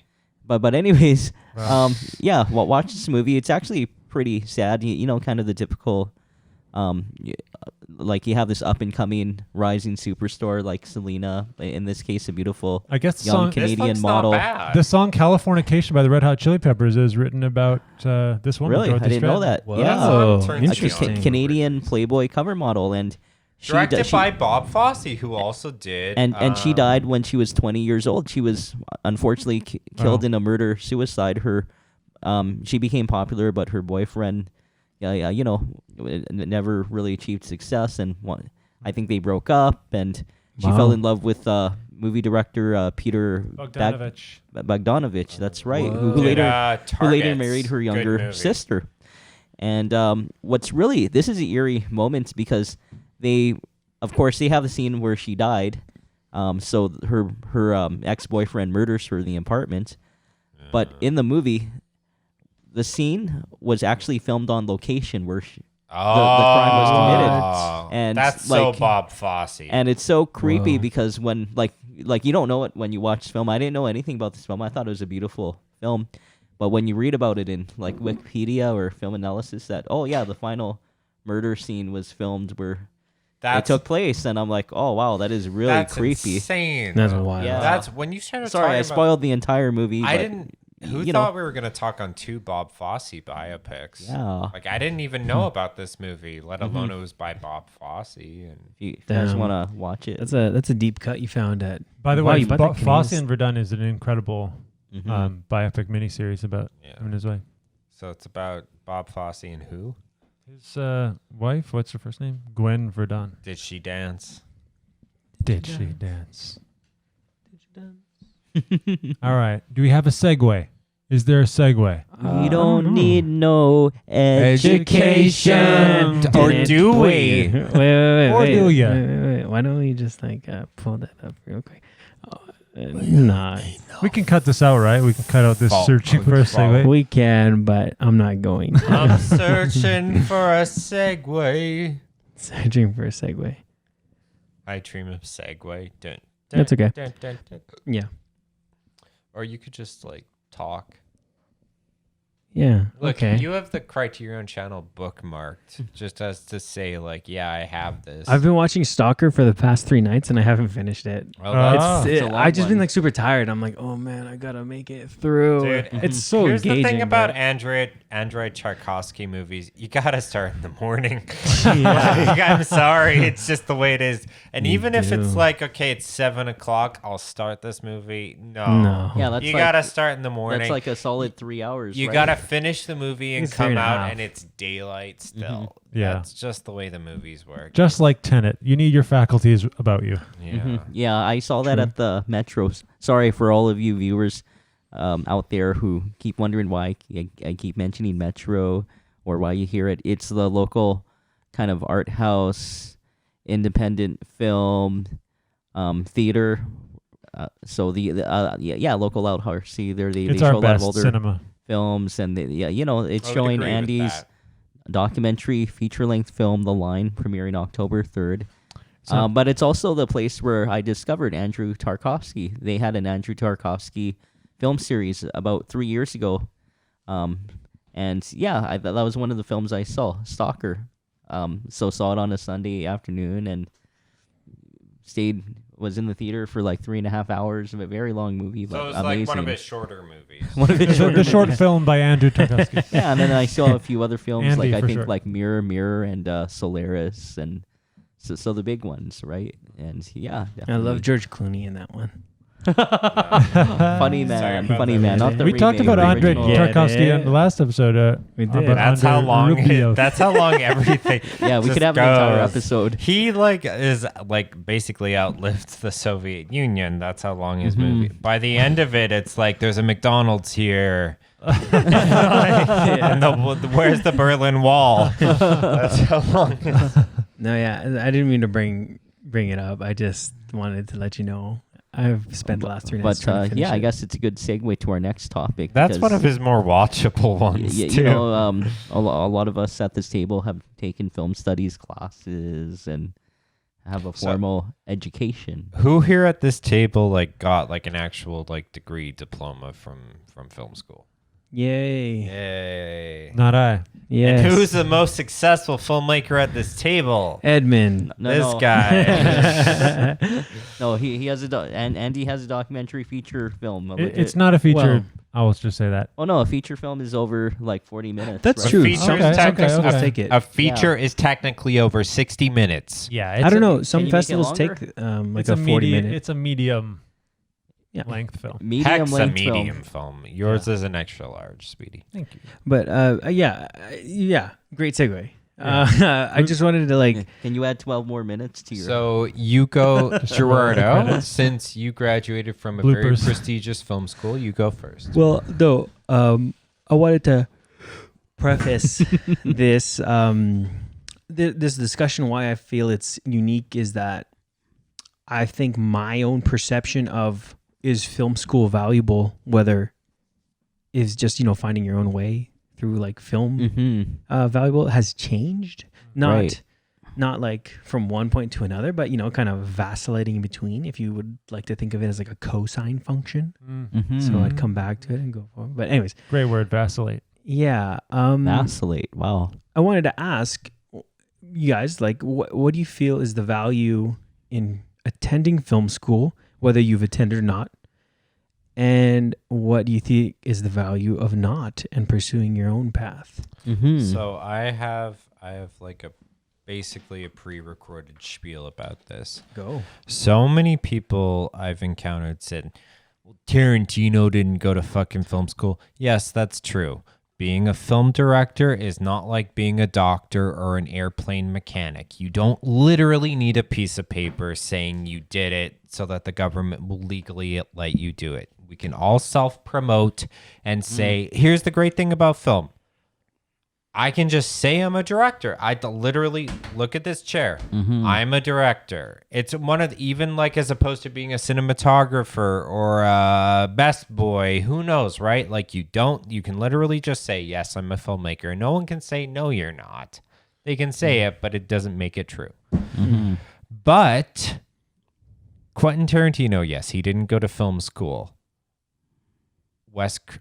I don't know if Wes Craven did. Okay. Spielberg went to film school. Scorsese went to film school. Francis Ford Coppola went to film school. Christopher Nolan went to film school. I'm pretty sure Catherine Bigelow went to film school. Most filmmakers went to film school. Yes. Christopher Nolan did not go to film school. Yeah, he did. Yeah, he did. He did a He film. did. Well, he's on this list of self-taught. One of today's most successful directors that's has so never stupid. studied filmmaking. Who wrote that? But one of his Criterion films is his student film. Yeah, his student film. The- He the literally following? went to film school. The Yeah, following? Following, yeah. Who That's else is on that list that I can say is wrong? Yeah. Steven Spielberg. Steven Spielberg literally was a part of the film school brats. He went to UCLA. Yeah, this well, is well, That's totally the wrong. stupidest list. Who wrote that list? right. Maybe it's a list of people that did go. Michael Moore never went to film school. Yeah, he. Okay, wait. I Oh, know, this I list know, is really very misleading. It's like controversial. filmmakers that started making films before they went to film school. That it includes. Well, that. oh my God, that Okay. includes me because Yeah. I had a camcorder before I went to film school. Yeah. God, I did. Then I didn't go to film school. But sorry, I want to get you back on your pre. Yeah. So Spiel. basically, yes, it is a self-promoting thing. Yes, you can teach it yourself. If you are going to teach it to yourself, you have to have discipline or an enormous amount of creativity, which frankly, if you're going to be the next big thing, you should have whether you're going to film school or not. That being said, that's not necessarily an argument against going to film school. Yes, most people who go to film school are not going to become the next Christopher Nolan. Most people who go to nursing school aren't going to be Florence Nightingale, right? That's not necessarily an argument against it. Film school, whether it's the best film school or not as good of a film school, it's an amazing sandbox to work with other people and have equipment paid for and all this other stuff. Enough with this, oh, you can just do not go to film school. Anyone I've ever heard said that, they're not Christopher Nolan. Sorry, like... Right. So, Yeah, can I add to that? yes, of course you can. Yeah, I think whether it's to go to film school or not to film school, like I never went to a formal accredited institution that gave a certificate or diploma or degree or whatever, but I did go to the local film co-op. I won't mention their name because Fava. I'll give a shout out to Yeah. Fava. Full disclosure. I also serve on the board of directors for the Film and Video Arts Society of Conflict of Alberta. interest. yeah, Conflict maybe of you interest. But Just kidding. that's where I got like a film education. And even though the courses and workshops were not accredited and taught by people in the community, it's certainly whether you do film school like at an accredited institution or you take these community-based classes for fun or professional development, which was my case. I've been working the same job for 9 years, 9 to 5. And while supporting myself and my family, I don't really have time to go to film school. But organizations like Fava, and there's other organizations, especially in this COVID online distance learning age where a lot of distance education programs are gaining a lot more popularity and legitimacy. A lot of universities are online and distance only for many courses, especially in this COVID era.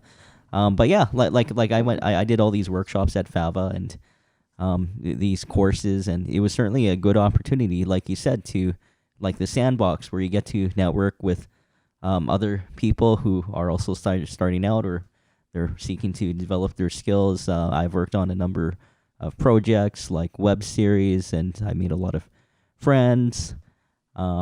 Yeah, so it's certainly an opportunity because a lot of people thrive in a structured academic environment, and it's definitely a place of networking and definitely a place of discovery. But yeah, with film, right? It's changing, right? Like there are some principles, like like knowing the structure of a story, that will remain the same.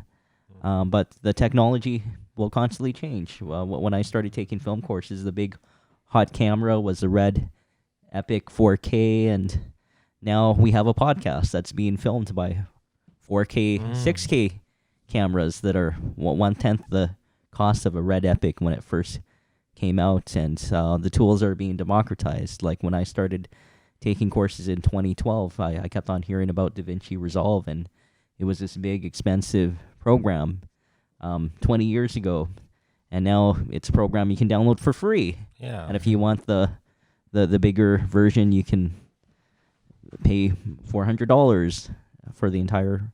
But yeah, there's certainly some merits to going to film school, and some merits for learning online, and taking.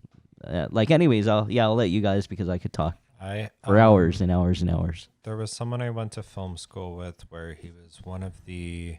We had a fairly small class. We started out as 30 people. We got whittled down to 18. Sorry, can you just say where you went? I went to the Northern Alberta Institute of Technology, also known as NATE, and I took the digital cinema production program under the umbrella of digital media and IT. Going into the course, it was originally called video production and actually changed names when I was in the course to digital cinema production, and actually grew as a course as I was taking it, where the equipment got more advanced. Long live the AGA AF100. The AF100 was one of the cameras that even, one of my great instructors, Brett Maniluk, there's only like 2 or 3 big Steadicam ops in Alberta, and one of them's Brett Maniluk. He was my video guy. He taught me everything. I set up these cameras. Sorry, Brett. I set up these cameras Brett, because of what he taught me. Yeah, Great instructor. Yeah. Like, excellent. And as I understand, the instructors have changed, but still, I believe Dylan Pierce is teaching there now. Great instructor. I love 3D. It's a weird thing, film school, just like school in general. If I talked about all my experiences at film school, God, could you imagine talking about your first 2 years of university in any program? We'd go on forever. A few key points. There's a few people from film school that I still talk to. One was probably the second best cinematographer I know. So, because you're the first best cinematographer I know. Oh, okay. I didn't go to film school. So, Who's the second best? he, like, from day one, super talented guy, but like, I think first or second semester thought, this, like, I'm almost above this. I'm not getting along with the instructors, maybe because they know I'm that good, and left the program. And out of some people graduated with the full diploma. They're not working in the industry. He left like on the second semester is working in the industry, right? It's not cut and dry. Yeah, that's right. I mean, I didn't go to film school, even though I knew even then I wanted to be You a took film filmmaker. studies though, right? Yeah, and I took my time. I did it in 5.5 years, and I did an extra year of open studies after that, just because I loved my liberal arts education. Sorry, can you just describe like what your course was and what your majors were? Yeah, so I started out in university not declaring a major for a long time. I shopped around everywhere, and you know what? I kind of wish I could still be doing that to a degree, because there's just so much to fall in love with. I took everything.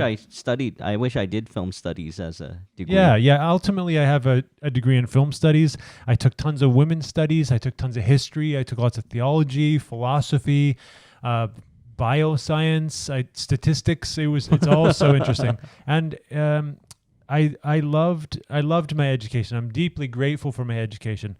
I have never got a job, I think, for having a film studies degree, but I have not made necessarily true. That's No. not like you. for having a degree, perhaps. But for having a film studies degree, I think probably not. Well, okay, that's another thing too. My technically still current job is video sales consultant. I basically got that job because I had a diploma in video. Yeah. They the wouldn't digital- have hired like you they if they you're- probably and I probably wouldn't have been qualified, frankly. Yeah, if you studied like- forestry, they probably Yeah. would have looked elsewhere. Like, no, I'm not trying to talk forestry. It's people. again, it's not like medical where okay, you're a doctor, we're hiring a doctor, right? Like, Well, I think what Anthony was saying is like he hasn't gotten a film-related job directly because of your film degree. Right. Is that right? I work. you maybe got a grant because of it though. Like who knows, Yeah, right? no, Like you're again, right. You're right. when you're dealing with something like education where it's arts, where it's something rigid, like you get a degree, you get a diploma, Yeah. ergo you get a job, but you're applying it to something like arts, which is notoriously not rigid, and you get this to get this. Yes, yes. It's then a little bit more whimsical to draw the line from point A to point B. And that's what I So- wanted, that's a point I wanted to make. Exactly that point. That Yeah. whimsy. I think I'm a person who has my head in the clouds a lot of the time, and that's where a lot of good ideas come from. And I heard one of my film studies profs quipped once, and maybe we're in this class, that a liberal arts education, if nothing else, should make you get more episodes of The Simpsons, more of those jokes, and it's just like it gives you a well-rounded. Yeah. Yeah. I don't know. I don't know if Like it's you like have something a an more- understanding of the world, That's but a you're like, beautiful. Yeah, like you see Yeah. the world Yeah. in a different lens, because I have a lot of yeah. yeah. You know, like I studied political science. I'll admit I never completed the degree. I'm technically a college dropout. He's but never I- voted either. Well, I did graduate from Nate. You know, did a Wait, 1-year program, you're a but- Nate grad too? Wait, you guys I are am. ooks? You guys are dirty ooks? Fucking oops, bro. Yeah. Yeah, but Dirty you know, like Go I did pandas. different Wait, what did you forms of- graduate Go back to from the Nate north side, from? you dirty ooks. Oh, this is a tangent, but computer network administration Was that in from DMIT? 2002. No, it wasn't. And then I later Look how joined the ooky military they are. reserves. They And just have to talk Just about it. ooking out. well, We went to the same school. Hey, Yeah. can I say I'm sorry, I have to step on. Okay. So, One time at Nate, mm-hmm. I had a friend from work visit the school. I said, "Oh, I ran into her. I'm like, "Oh, wait, we work together." And I'm like, "You want to see the school, right?" We walked around.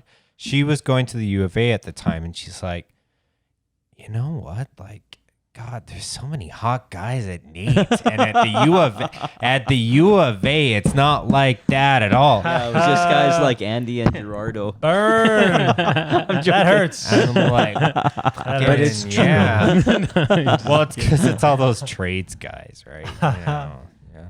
Yeah. But wait, we kind of got off track. I wanted, just going back to your own Yeah. education and Film experience with studies. it. Well, I mean, I just in defense of a liberal arts education, I think that it gives you a fairly broad spectrum of knowledge and just things to dig into and to chew up and fall in love with. And I don't regret it. I did pursue film school when I was first looking into education after high school. It was between Vancouver Film School and the U of A or UBC where I studied as well. And it was a number of factors that made me decide to pursue an arts degree instead. Largely the money, because at the time Vancouver Film School was I think $30,000 a year for 2 years. Still expensive. I think it's gotten more expensive than that now. It's a credit. Sorry, no offense. I know I have some friends who went to Vancouver Film School, but it's Yeah, a I'm not credit card disparaging it school, at right? all. If you got the money, then Yeah. it's very expensive. I will say a big thing about VFS as someone who didn't go and would cheerlead my little tech film school experience. Vancouver Film School is almost like a university in its own right, where if you want to learn sound engineering, and like be the top at sound engineering. You can literally take a stream as if a university, there'd be a medical department at VFS, there'd be a sound engineering thing, you know. So Yeah. Like more that's a specialized. huge thing about VFS. Yeah, and that's super cool. Yeah. And if I had had the money, maybe that would have changed things a bit. But at the same time, I loved taking all those courses, getting really involved in school, working for the school paper, you know, working for the radio station. Yeah, just dipping my toe it in led so to many other different things. experiences. Like I probably Yes. would have never met you if I, you, or I wouldn't have met Gerardo. Yeah, I mean, I like- made like so many if you great studied, lasting like- friendships along the way. if you studied accounting or I don't know, petroleum engineering. I don't Yeah. think we would have crossed paths. And then I thought petroleum would- jelly. I was like, Petroleum jelly. get your mind out of the Vaseline? gutter. Vaseline? So just to confirm, petro means petro and jelly means jelly. And that concludes wait. our 2-week course. Okay, wait. We keep cutting off Anthony. No, I think I've basically made my point. I think, Mm.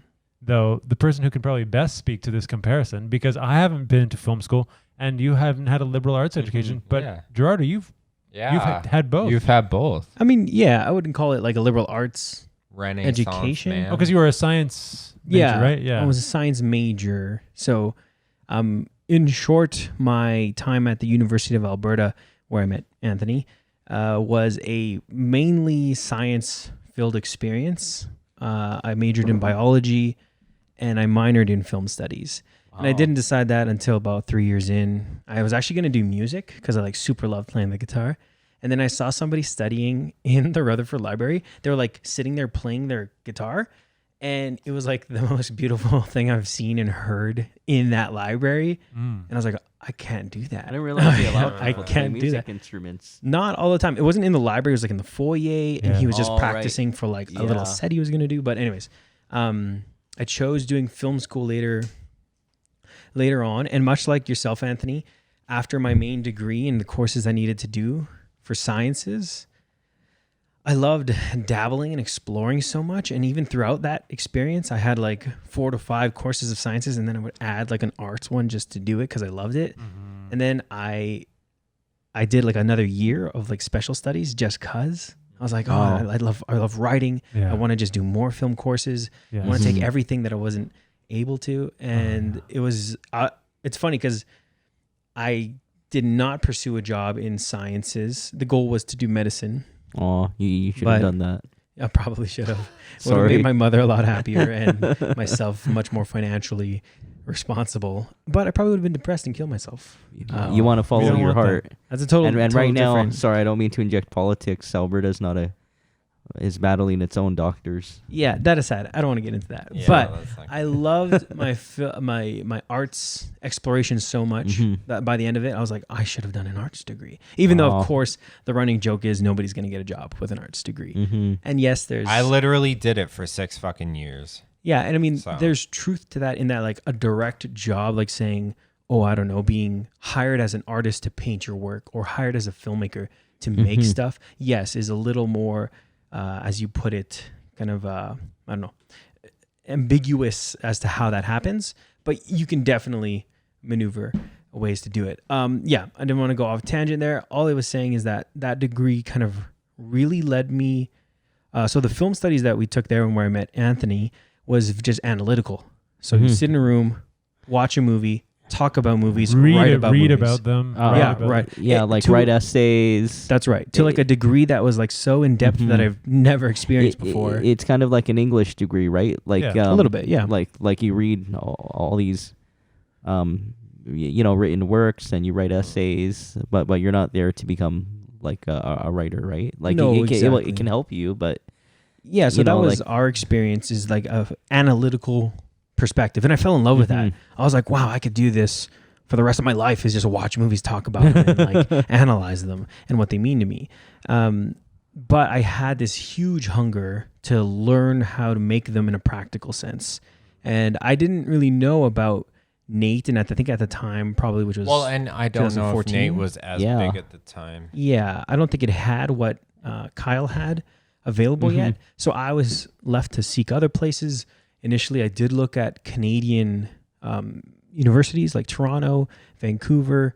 And I thought, okay, well, if I'm going to Brampton, is that what you said? Brampton. I thought to myself, if I'm going to take out more money, that is more student loans, to do this like one final year of practical filmmaking, I'm going to make it worth my while. And so I ended up deciding to go to New York for the New York Film Academy, which I would liken small to school, not a big deal. I would liken it to like Edmonton's NATE, if you will. In that, it gives you a lot of practical experience, a lot of equipment, a lot of people to like partner with, and it's just this amazing, fun trip. Yes, there's so much I could go into about moments and things that inspired me while I was there, but I think on the whole, doing that, obviously moving out there was a huge thing in of itself, which pushed me in that direction. But being out there, living in film, our classes were as such. Monday to Friday, we were there from 9 a.m. to like 7 p.m. all as one class, just doing classwork. And then on the weekends, we would film our projects. Wow. So there was no rest. It was just relentless. Basically the same at Nate. Like there was a little bit of structure in studio, but a lot of doing stuff on the weekend and nights editing. That's where you met me. Wait, I was going to segue into that. So, okay, wow, I got to watch this music video. So I want to watch it. I was going to say we have something in common. We both met Andy when we were doing school, except I wasn't going to the same school as Andy. In my final semester at NATE, I was given the position to direct the big final project, which it was a music video for our capstone. And it was a surreal experience of basically we had a class where it showed all the positions and who was assigned. And I was looking at the page that they put up saying, I can't see my name. And that's because it was at the top. Right? Director, writer, Kyle Ball. And I thought, I had two thoughts in my mind at once of, this is my story. Cut to 5 years later, Oscar. The other part was like, they're playing a joke on me. This is like Carrie. Oh my God. Everyone thought, why did they give the weird gay kid this position? The dumb gay kid this position? And so it's funny because that's what I thought when I walked into VizTech. I fucking helped you for your first sale, faggot. So he did, and I love you for it. Long story short, the music video, big character building experience. In short, it was a big example of, it was great learning, great fun, but also a lot of like, I had this, before that, I had never had an ego built up that much. And during it, there was so many times where I was such a diva and looked back in so much shame, and a lot of memories from that music video too. First time having a big set. And after that, I said, I never want to have a big set like this again. And ever since, I've always wanted to have, let's just have a few here. It was just like me and another guy running around, right? And it really taught me, whenever I want to have a set, I want it to be just a few people. And certainly after the fact, I'm not going to name names, but like there was a lot of people and key positions where I was just such a dick to them and felt so bad.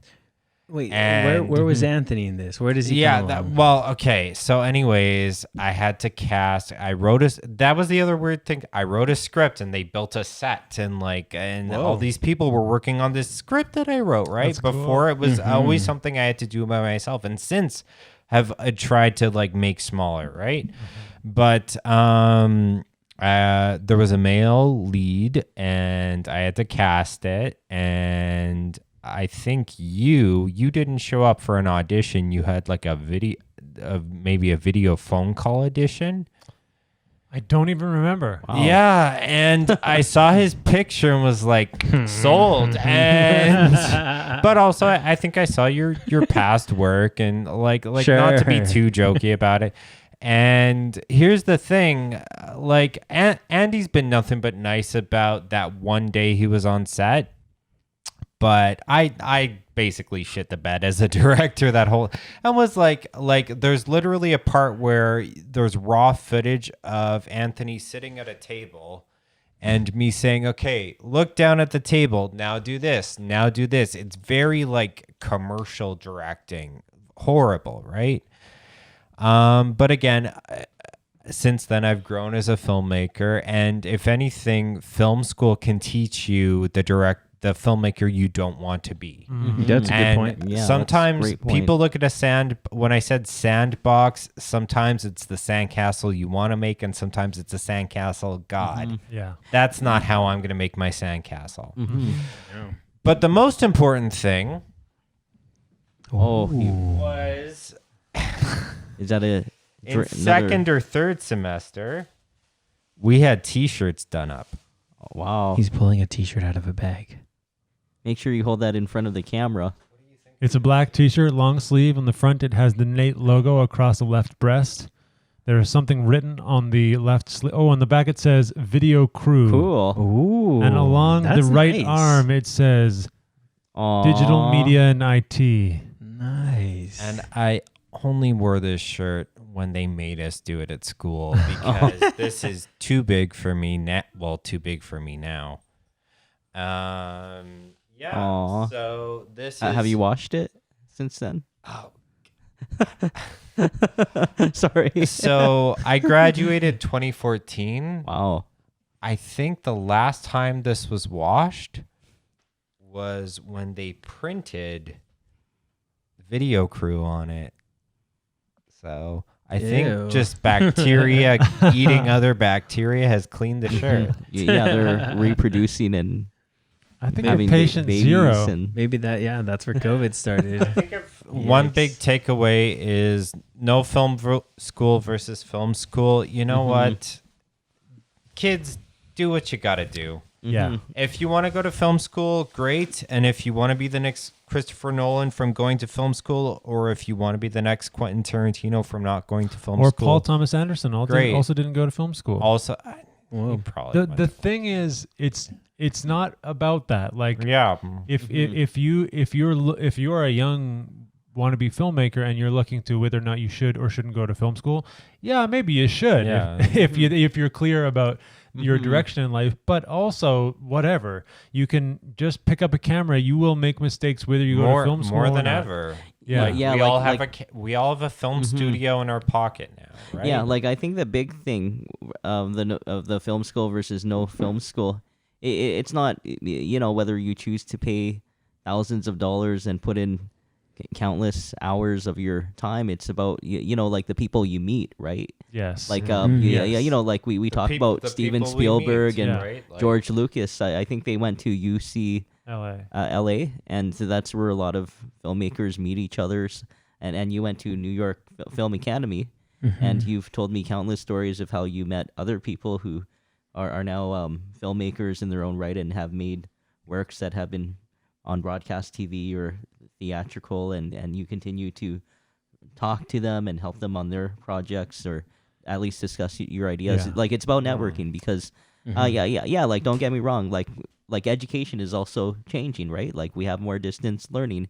We have things like masterclass.com where you have these big name celebrities give you a lecture series, and in the past that would have cost hundreds, thousands of dollars, and now you can subscribe to a Netflix a la carte style service where you have people who are some of the big filmmakers like Werner Herzog, David Lynch, Martin Scorsese, Even Aaron Sorkin, Natalie Ken Portman does an Burns. acting one. Jodie can teach Foster you. does a directing one as well. Mhm. Yeah, Ron Howard. That, and you're touching on a really good point, which I think Yeah. we've all really touched on, including your regrets. Which, from my perspective, I didn't think you shit the bed. Like I've made okay. but I had a lot of people working around me, and And But I think you yeah. remember it harshly, and that's a good thing. It shows. Well, that- here's the other thing too. The day of, I thought I was fucking Scorsese.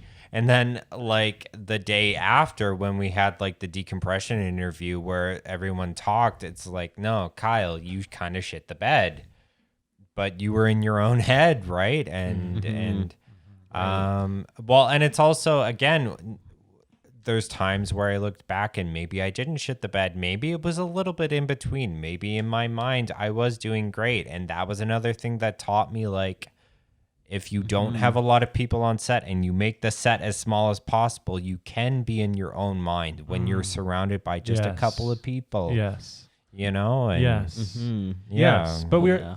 Sorry. I just wanted to interject with when you were talking about having people speak to your work. Yeah. I think that's super valuable. And of course, you Oh, can yeah. create that outside of film school. It's not necessary. You don't have to pay money for that. Well, actually, But- I know you're interjecting on an Go interjection, ahead. but one instructor said something super valuable. You know, he said, you put your projects up and I tell everyone to say, what didn't you like about this?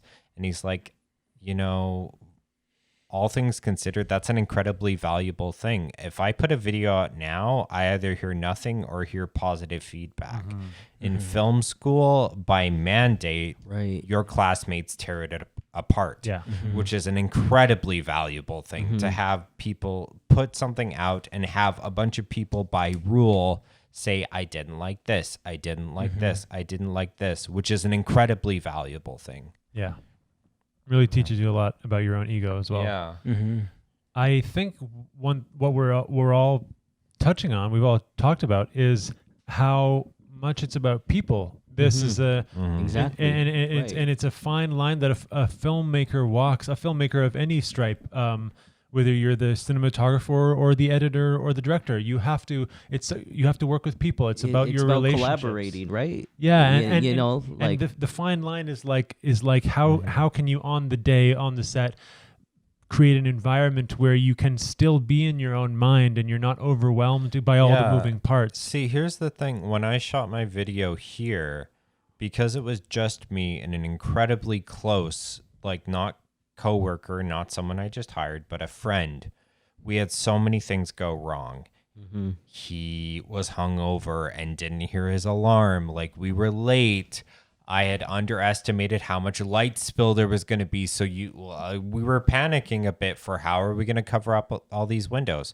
But because I was with someone close, because I planned it the way I planned it, and the way I shrunk the whole script down to, this is something Kyle's going to film if he just has one person.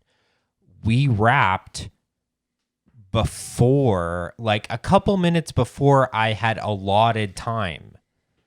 And that's because I had going through film school and having this big production that I never want to go back to. I had learned something, you know? So Why don't you ever want to go back to it? I feel like there's value there. because I've felt as a filmmaker, and even before I went to film school as a kid, I always hated the idea that, you know, a musician, a novelist, it's just them. And I always hated the fact that a director has to have like 100 people help them make their work of art. And that's not to belittle the 100 people, the thousands, millions of people that go into making art. But I've always felt that, well, why can't it just be me and a couple people? Why can't I just make my own little thing? Yeah. And my Nightmare series has kind of been that. Like, it's literally just me and a camera and lighting and clever sound effects. And I want to write a feature soon where it's more ambitious than all that. Like, you can't make a feature just with one person, but who says it has to be like all these people?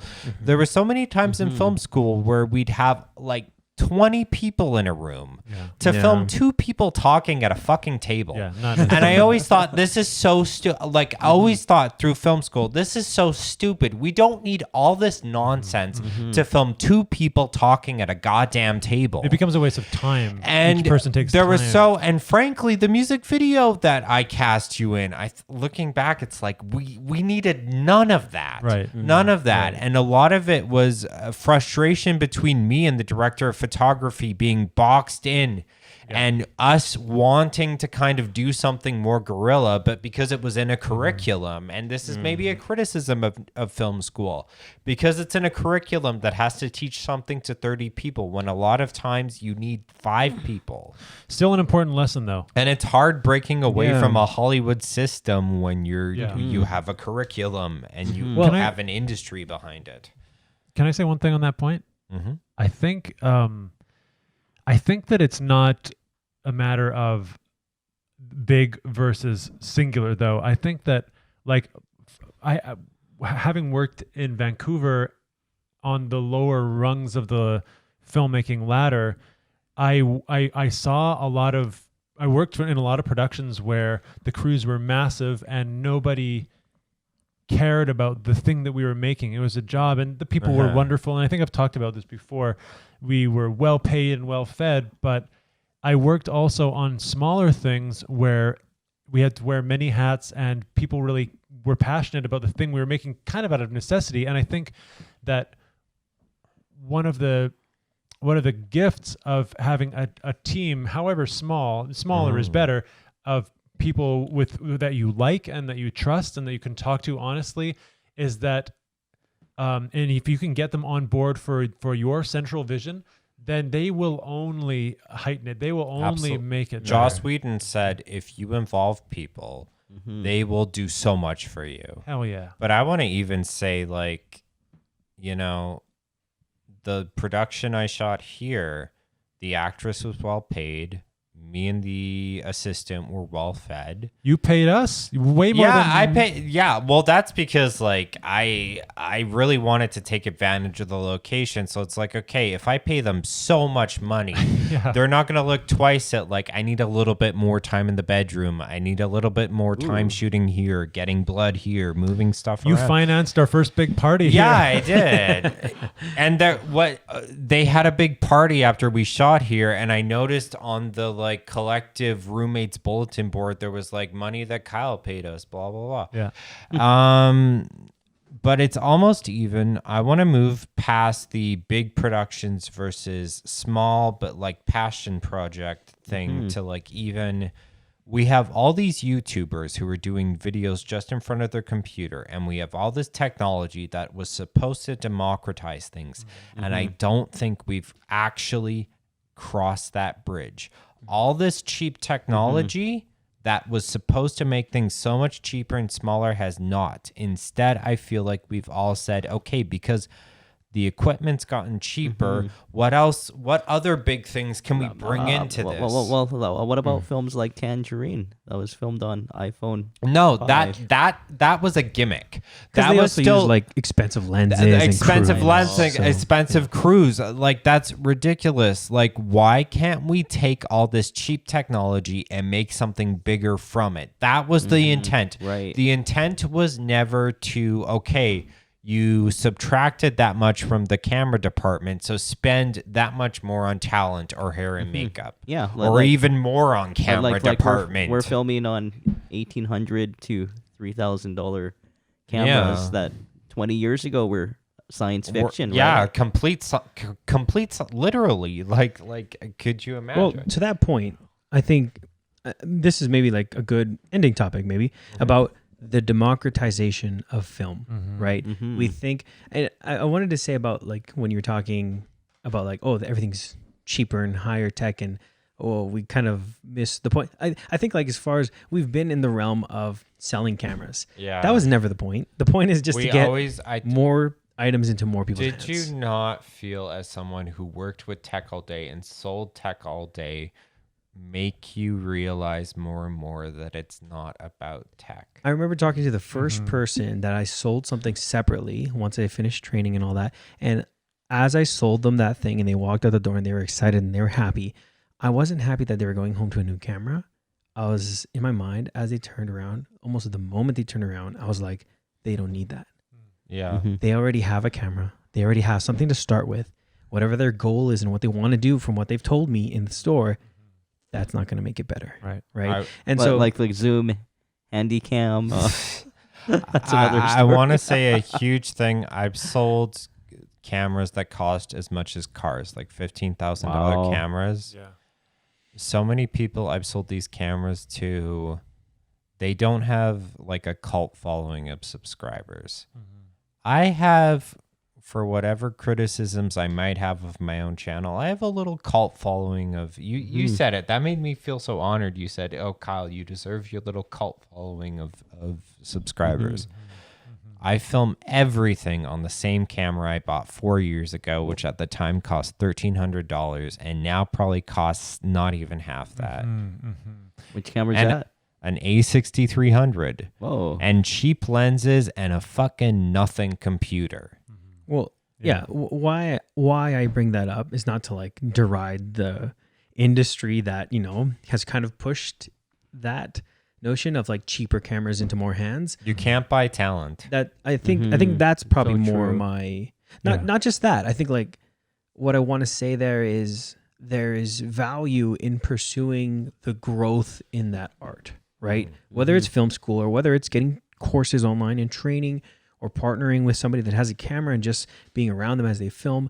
I think there's extreme value and there's a big process there in building your own skill set and your own talent. For instance, like yourself, as I said, you do deserve that cult following because you have gone through the mechanisms of something big to something small and figuring out what works for what you want to convey, right? That is Yes. tough in of itself. You know, Yes. figuring out what you want to say. Yes. A lot of these things take And time. how you want to say it. Yeah. Exactly. You To need to who? find out what sort of artist and person you are. Yeah. Why you want to say it, Finding how you your want to say it. voice. Yeah. Exactly. So like it's a multifaceted answer to like film school versus no film school, but I still feel there's extreme value in it. Why I said earlier when I said I vacillate between, you know, Vacillate. What is that word again? like whether it's good or not, that is going to film school or not, Right. is that I have that experience of going through film school and it's been, you know, life-changing for me and I love it. But I also see a path and an alternative where I get a different set of experience without it. And maybe not the exact same and maybe not the same stories and skill.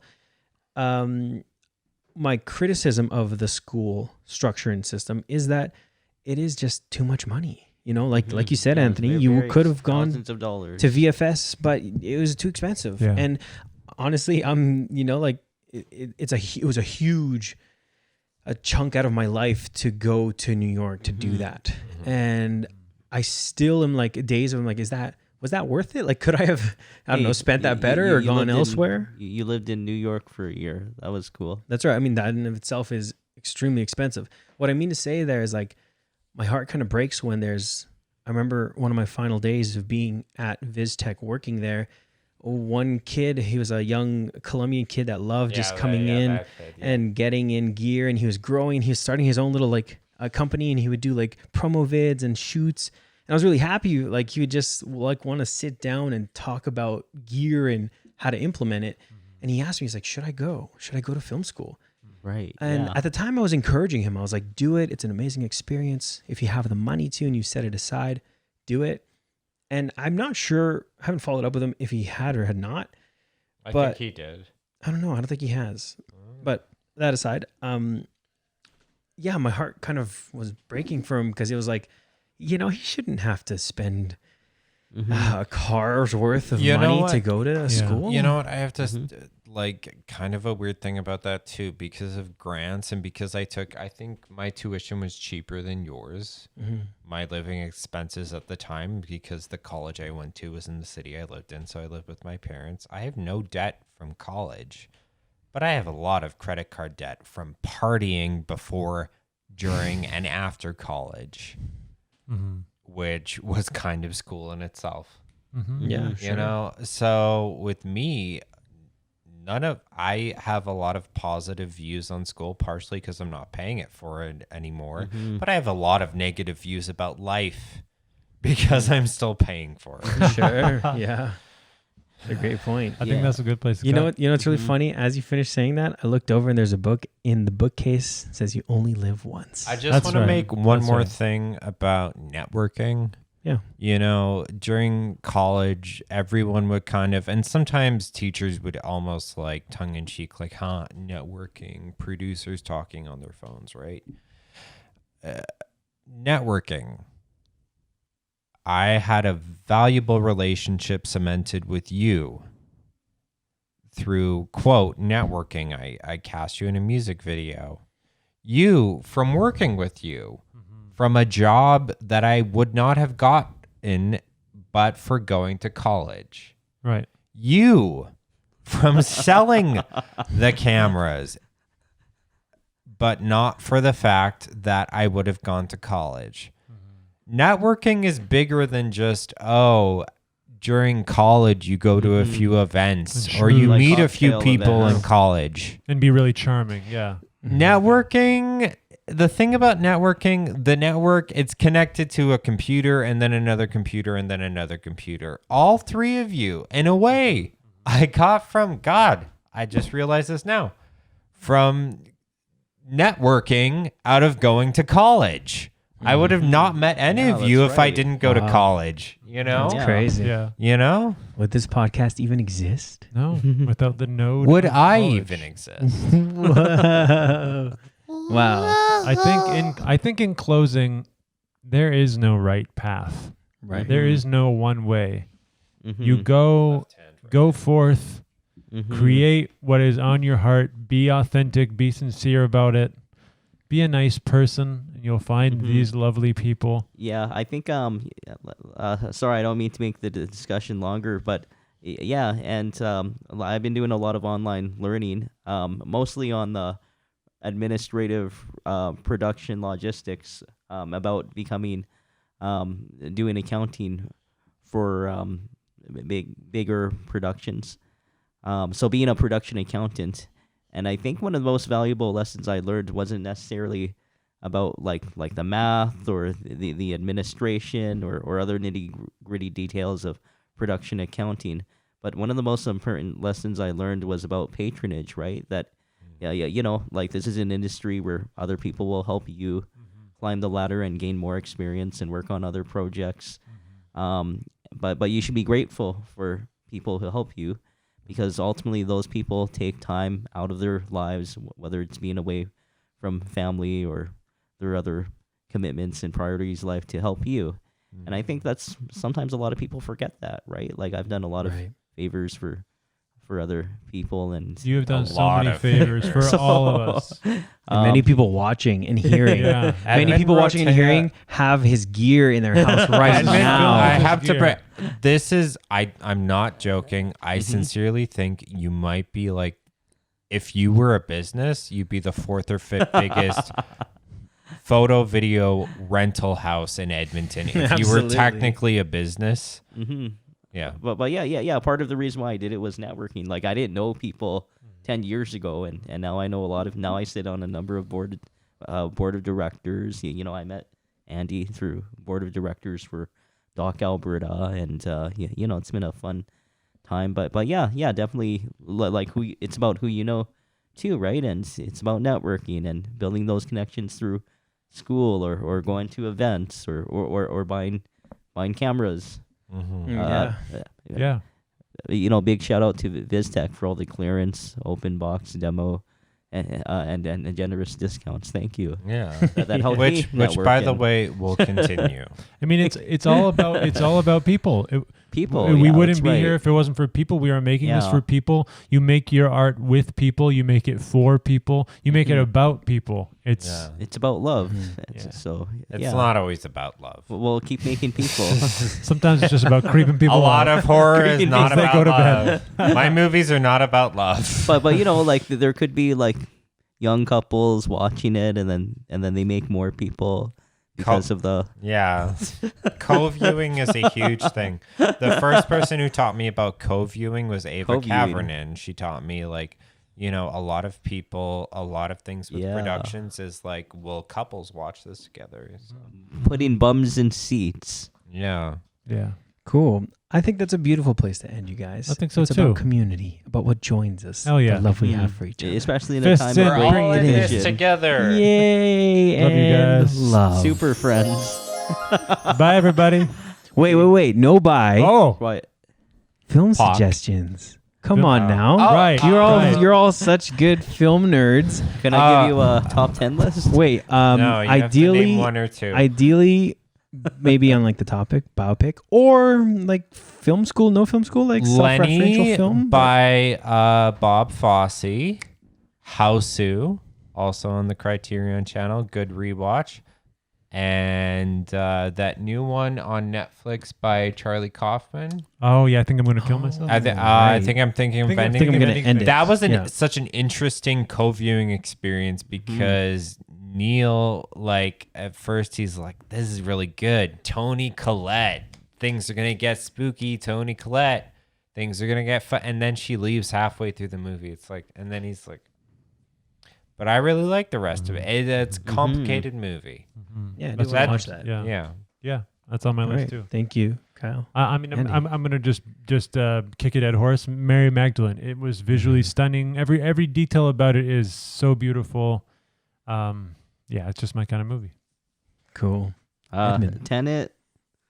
Second film, Tenet. In 40x. Third film, Tenet. And what I'm about watching in 40x. What about- in backwards motion? Ooh, we should watch it in reverse. That's Wait. right. Can you guys do What? the backwards talking? Well, Tenet? okay. Like And you on the do topic- the Good backwards. at it. What? Jump. You do it good. Yeah, yeah. Let's go back to the beginning of the pod. G, what's yours? I know it's confusing but beautiful film to watch. Got you. But yeah, okay, I'll make a genuine Christopher Nolan recommendation. Memento. Yeah. And I heard from someone that there's I a forgot DVD about that. It's a film that takes Yeah, place, yeah. from it's a non-chronological film where the end of the movie is the beginning and it goes kind of reverse as the film progresses. And I heard there's a DVD feature on one of the DVD releases where you can watch the scenes in reverse, so it's in a chronological, what we would deem a normal storyline. Right. You know So, who look for recommended that- Memento to me? Ooh, My grade 6 teacher. wow! Whoa. When it Cool. came out, she's like, Yeah. you know how sometimes an elementary school teacher would have almost a That is like a cool elementary school yeah, we're teacher. talking on the Coolest- same level for a bit. She's Yeah. like, I saw this movie Memento. It's so cool, and she described it so funny. She's like, it's Yeah. about this Who's guy this Christopher who Nolan has guy? no short-term memory, so he'll be talking to someone, and then he'll turn back and he'll be like, "Wait, who are you?" Right? Like, Yeah, right? that's Like, cool. Yeah. Mhm. yeah. My film recommendation is actually in line Tenet. with BioPic. No. The film is called Born to be Blue. Born It's a to be Blue. 2015 film starring Ethan Hawke. He plays the Chet. jazz trumpeter Chet Baker. Yeah. Oh. It is a beautiful film. Oh. It is actually like, I wouldn't say it's like a knock it out of the park film, but the performances, the heart, the story, the tragedy of him having to like choose his music and his addictions over like his love is very heartbreaking and central. A fascinating look at a man and his life. So they said that to would be mine. Ethan Hawke, you have to play a dumpster fire addict, and he's like, I don't have to study that. Way ahead of you. He is it. Way ahead of you. All right. And for our final song, we're going to stick on the topic of love. We're going nowhere different than we started. That's not the song I wanted, so we're going to awkwardly transition to the song I did. Play 9 to 5 by Dolly Parton. Okay. No. Fuck. It's the same one. Thank you all for joining. This has been episode 5 of the Prairie Film Companion, right? 5? 5. That's Wow. right. See you 5. next time, folks. That's a wrap. The song's so sexual you can feel the abortion. Ooh. Go make love to somebody you love. Or not. Go pet your cats. Give them little Edmund, kisses. who are you going to make love to this song? Oh, I don't know. You don't know? He doesn't doesn't know even know yet. yet. By myself. I don't know. Let me get the Rolodex out. Flump. The table breaks. The Rolodex says pussy, like pussy wagon. It's your motherfucking moment. Life is but a dream. Here we are inside of it and you inside of it. Bye, everybody. We need to Bye. Thanks for apologize. listening. Goodbye. fall asleep. Bye. Looking at this moment to Wait, everybody look at a camera and wave bye. Take care.